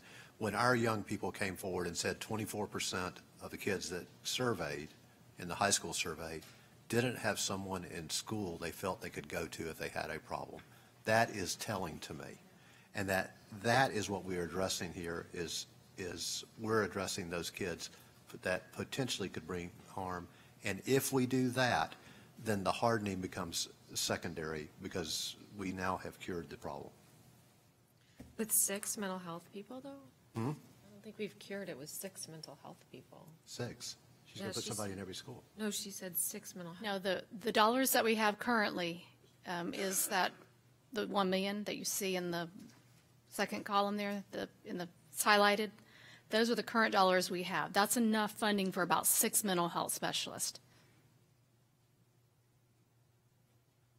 What we want to do is put 1 in every school. So if you go up, you'll see the total cost of that is 2.6. So it's going to be 1 in every school. 1 in every school. Yeah. So is that the school counselor? Yes, where it says school counselor, we just didn't identify them as mental health, simply because we know that we're not going to probably be able to hire a mental health counselor, but we can hire a counselor with specific training or provide them the training to focus on mental health. And I think that's important, that these are not curriculum counselors. Correct. These are mental health or... So 2.6 is how many school counselors? This is new, okay. That is 1 per school. 1 per school, okay. So what do the 6 mental health counselors do? So those are they part of it? I'm confused. So the plan right now that we have to submit to the state is we have to submit a plan that says how we're going to spend that $1 million that we received currently to support mental health issues. So Chris Landry and her team have they're in the process of writing a plan. It does include 6 mental health specialists in that plan, as well as some other programmatic supports for mental health. So it's not just the mental health specialists that are in there. I know that that's still in draft, ready to be submitted to the state. So we have to explain how we're going to use those dollars. Those monies, remember, this is not reoccurring. That's going to go away. So we'll need to support those 6, plus we want to hire enough for every single school. Okay. So that's where the 2.6 is. So the total cost in mental health or school counselors is 3.6. Is that correct, Scott? Yes. However, the school counselor portion that's at the top, I don't know that they're going to be at the same level as the ones down below. They're going to be school counselors, but they're not going to have an intent of being academic counselors. They're going to have more of the intent of being there for the students for mental health and other health issues. Okay. So they may not be at the same level. I totally lost my train of thought. I was going to say something important. I didn't say something. Please. Mark, go ahead. Well, I'm just trying to see clarification on the elementary cost for SROs doesn't include the purchase of vehicles. Is that going to be an expectation that in order to move forward with that plan to get an SRO in every campus, we'll have to buy a vehicle? The reason why I pulled that out and separated it is because I didn't want the annual reoccurring cost. If you put the cost of the vehicles in on the front end, it would look like you were going to do that every year. Sure. And if the board does move forward and does have the funding and does decide to put money towards the cars, hopefully it's not something significant every year. Yeah. By the end of the first year, I'd love to see that every elementary school is covered with an SRO. So what is the cost for the vehicles? That would obviously need to. If I recall correctly, it's $42,000 per Yeah, 41,000 was the cost that I got from the sheriff for a vehicle. And I'll just tell you that he and I did meet again, and he is willing to defer that cost for now. And so any officers that he's looking to hire, and he is willing to hire, and he's actually looking to hire for our elementary schools, we're just going to pay salaries and benefits for right now, and in hopes that this will pass, and that he's got a budget out there as well that we'll be able to get enough revenue to cover the total cost of these officers. But he is working very closely with us and has reduced his initial cost considerably. He's not getting any pushback on his budget either, by the way. Well, and I did have someone ask me specifically about the vehicles and the increase in his budget. So they are asking us questions about his budget because it pertains to our school safety. So that was an important clarification. I do want to say that as we get into the 0.75 is for me just more marketable than trying to go for the 1 mil. And again, I go back to the consultant who said a small increase. If you get to 1, just psychologically, we're going to be selling this. So I'm settling it on the 0.75. I can say when this was presented to me in my meeting, since I'm the first one that starts off in the morning with these meetings, that was the suggestion, because the supervisor of election didn't think 1 mil was plausible to try to go for. That he suggested a $0.5 mil, and so I made a comment about why don't we then go for 3/4 of it then, the 0.75, because then we're going in between. But I think the public is going to support this strongly because they want to see something happen in our schools as well, and they recognize that we don't have the funding necessary. As I said before I came here this evening, I spoke with one of our representatives that was involved with this program that we approved tonight, that said that this money that we're talking, because I asked a question about this money that came down, is it reoccurring? And she said we would be not well thought of if we put something out there and said you had to do it and then we didn't help fund it. So to me, that left it kind of open that it is looking that we will get funding of some type from them toward this. If not, I don't know how much it would go toward the mental health issues or the hardening, but toward the SRDs or SROs, however we want to call them, that we would get some funding back from them on that as well. And that's why I think the 0.75 would be the best way for us to go, so that we present it to the public, and also we're presenting them something that's showing that this is how the money is going to be used. Because one of the main things that I've heard about is we cannot let it be put into a general fund where it can be spent anywhere, and that's where this monies would be earmarked, how it is being spent, and that's how it's being presented, and I think that's what's going to be the selling point. Well, and I think the second selling point is, as we get into the real discussion, the meat and the potatoes of it, is we have an oversight committee of folks that can come in and then make sure that we're spending the dollars as we said we're going to, and we can present that. Right. So, okay. What I've really appreciated is how the board, when we were looking at the 1 cent sales tax, laid out a list of projects and priorities. We had something concrete, and we fall back on that every time somebody asks, what are you just randomly doing with all this money? We point directly to that list, that we're just not wishy-washy all over the place. It's been a strength. It has been a very strong component of that sales tax. So I'd love to see that we give the clear direction back to the voters so they know what we're doing with it, and they can hold us accountable and make sure that we do what we said we were going to do. And I think we've really established trust. Mm-hmm. I think we absolutely need a list.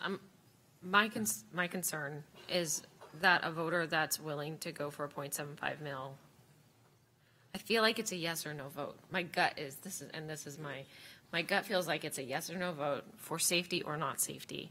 And at the 1 mil, we would be able to afford a lot more hardening, which I do think can be a deterrent, and that's something that our kids and our teachers are asking for. And so my concern is somebody who's going to vote for 3/4 of a mil is going to vote for a mil. So why don't we just ask for what we need? The challenge is, and change filters for just a second, that as we sit in our bubble, we go, certainly they would do that. but someone who. No, I don't think they would do it at all. I was floored we came forward with this proposal. You don't think they're going to vote for it? But I don't think that they'll not vote for 0.75 either. Like, I think the people who are no are going to be no on 0.75. Okay. That's my logic. I was floored when this came forward. I think it's a great idea, and Seminole County has the full mill, and Orange County has the full mill, and they're able to build schools. And I know we're using this for safety. But we're putting at risk, I mean, we have a different demographic. We pose the question differently. And for the person that's sitting in a $100,000 home. Is $25 going to make a difference? I think it is, psychologically, I do. I do. In a whole year? Look, let me say this to that point. If they say, why am I paying a school tax when I have no children, I think they would say something on that part too. So. And see, those are the voters I think would just say no to the whole thing. No, I think they will go for this. And I mean this, I'm saying this respectfully because I know the time frame that we've had to put this list together has been short to come forward because this proposal is rolling out and we're under some very strict guidelines. But I think it would be I think I could sell the 1 mill if we had it listed out and we had every penny accounted for, and we could bring back that list every time. But with the list the way it is and showing a new cost of 13.3 and a 0.75 mill bringing in 16 million, there is a $3 million gap there. Sure, I'm not saying we couldn't find it. I'm not saying that 21.3 that we couldn't easily tack on some things, but I don't want people to say, oh, they just said they needed the money, so they're putting all this stuff in here. There's a gap. We can figure out what we're going to do with that gap. We can harden the schools with it. I really feel like the applause goes to the mental health issue because I think we've all talked about that the shooters aren't necessarily these random people, that there's a problem and that we're trying to get at the heart of fixing it. And we are going to harden schools as well. It gives us a good menu with some accountability, and there's a little bit of a gap that we can fill in the meantime. Were you going to say something? I'm just saying that if we came forward with the hardening as part of the component, this is really where I wanted to land, is I wanted to take care of the kids, and it does it in a sustainable model, that the hardening will come forward later, because that hardening number, I'll guarantee it's going to be $150 million. Right. So suddenly you have this ginormous number, but we need to take care of our kids, number one, and we need to deal with the core issue, which is mental health with these people. And that's what this does. And if we just keep that message and we don't start getting into buying locks and filters and all this stuff, that this is our focus, is this ask is to help kids, period. And I'm good with it. If there's some dollars left over for buying some locks, I'm okay with that too. I don't know either, though. I do see your point that it's a yes or no vote. That is logical to me as well. So, but I see the benefit of that list. I think they're going to say yes when we're talking about protecting our kids. Mm-hmm. I don't think they'll say yes because we're going to use another $6 million to buy new doors. Right. Just my opinion. Keep it simple. All right. We need a motion, don't we? We do. We need a motion. We need a motion? We have a motion. Didn't you make a motion? No, sir. I made the motion on the other about August. But okay, I'd make a motion that we go with a 0.75 mil. Second. Any discussion? All those in favor? Aye. Any opposed? Great. Thank you very much for this, putting this together. Okay. We are on the superintendent's report for the evening. Well,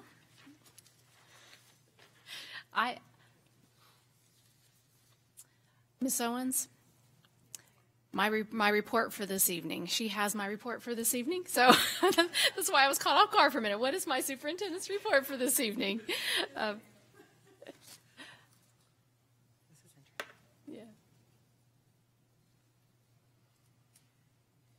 In the spirit of transparency, it was my duty to provide some notes for Ms. Cordingy, and I did not do that, so here I am.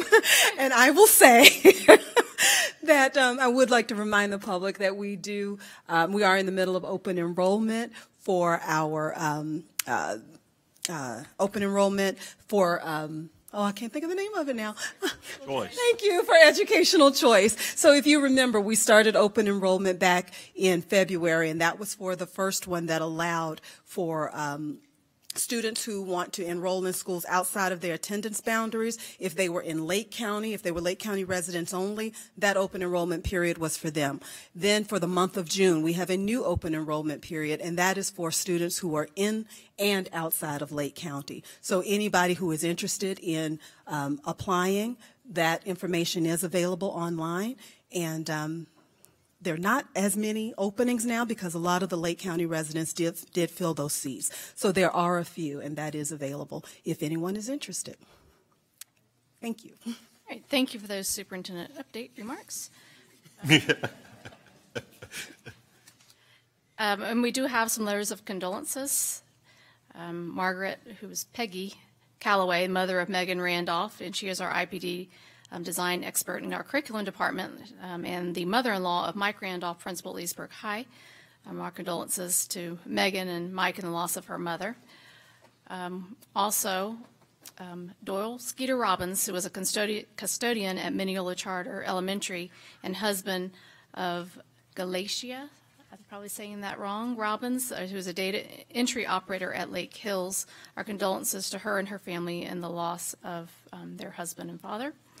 And Billy Joe Green, a retired clerical assistant in our professional staff development, also has passed away.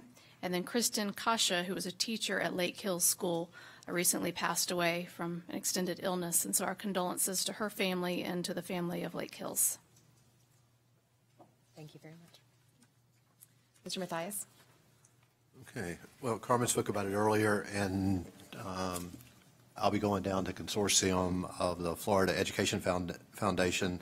They've asked me to come down for one more chance to honor me, I guess, or recognize me for the School Board Member of the Year.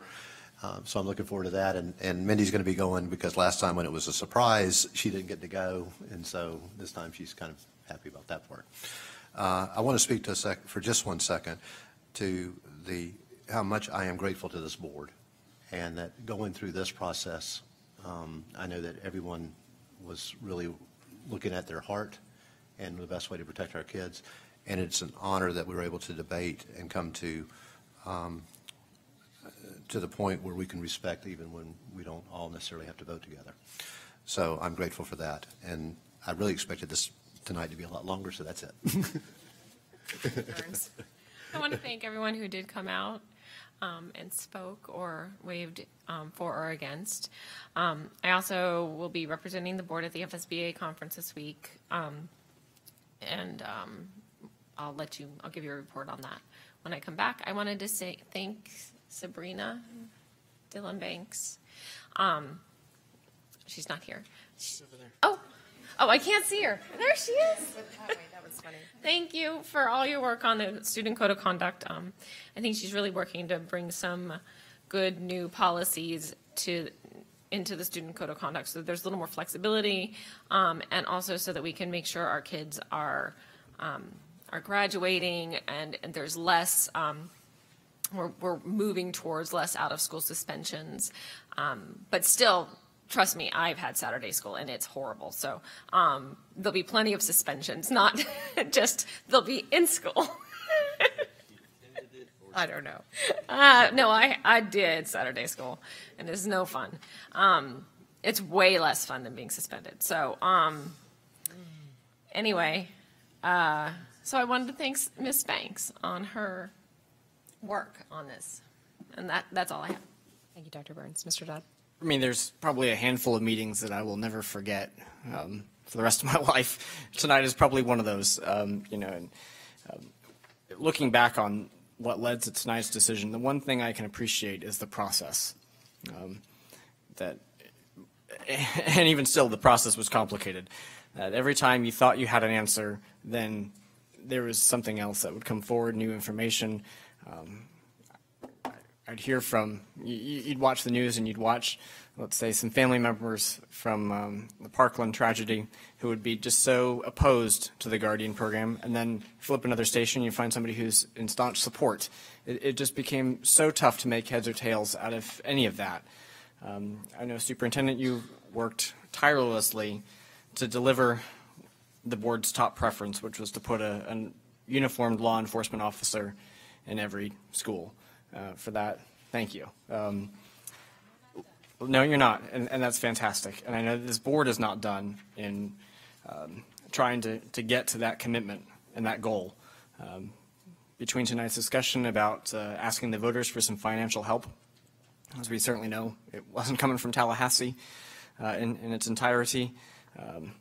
And the spirit is that we need to protect our students, we need to protect our faculty, we need to protect any visitor on our campus. I don't know that we'll ever be able to fully offer that guarantee, but I don't think we'll rest until we can speak with some confidence that we've done everything we could. So, thank you, Mr. Dunn. Mr. Gamble. This coming Friday, I'll be at Lake Tech graduation. There's actually 2 ceremonies, and I guess I volunteer for both. So I'll be there at 11 o'clock and 2 o'clock. And also, if Jen Matheny, if you're in the audience, if you'll see me after this meeting so I can discuss with you the letter situation. And then there's a lot going on around our campuses, and we still have to be safe even in the summertime because we don't know who comes on. We have some areas that we have some summer school going on and maybe some reading classes or whatever. So I just caution administration to be cautious there as well. And but I thank each one for being here tonight. And as I said, you're never going to please everybody. So, but I thank you for being here. Thank you. Thank you, Mr. Gamble. I need to ask you guys to consider a new citizen appointment to the Sales Surtax Oversight Advisory Committee. That's a long title. This committee was created to review the expenditures from revenue generated by the sales surtax to ensure that it was being used only for the purposes specified in the ordinance referendum. We've kind of spoke about it. Mr. Will Smith has been serving since 2011, and he submitted his formal resignation. So starting in November 19th, 2018, that'll be the remainder of his term and then another 4 years. So does anybody have some recommended appointments? Can we make the appointment now and then reach out to them to see if they're interested? Yes. Everybody's nodding yes. Yes. Does anybody have anybody that comes to the top of their mind with the Sales Surtax Oversight Committee? Look at us looking at the audience. They're avoiding eye contact too. Wait, jumping out of their seat. You see that? Okay. So can we think about it? We have a little bit of time, and if you'll think about that, some appointments, would you bring them to me? Bring them to the next board meeting. We'll talk about the next regular board meeting. So that's something we're tasked with doing.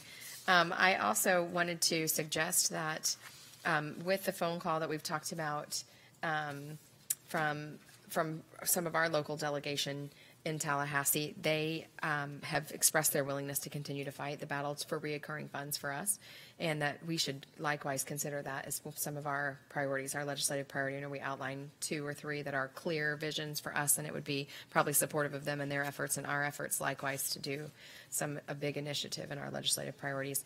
And my other concern, and I'll tell you, I think the board has done an amazing job expressing just the thanks to all of you for the consideration in the community. I've had more input on this one topic than any in the 4 years we've served on the board. And we do appreciate it. It came up all the time for me. So anytime I was out with different groups of people, I would just throw it out there for conversation.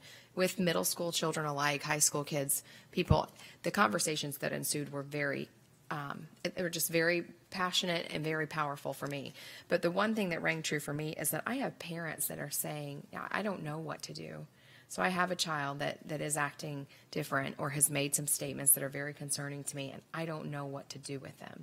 And I know that's not our job, but as we sit here and talk about mental health and student support and those types of things to really get at the issue, I would like to see maybe that oversight committee that talks about school safety start talking about how we can inform parents. I don't know what to tell them either. I'm just going to be honest with you. Whenever we're having those conversations about kids and they say, where can I go? I don't know what to say to those people.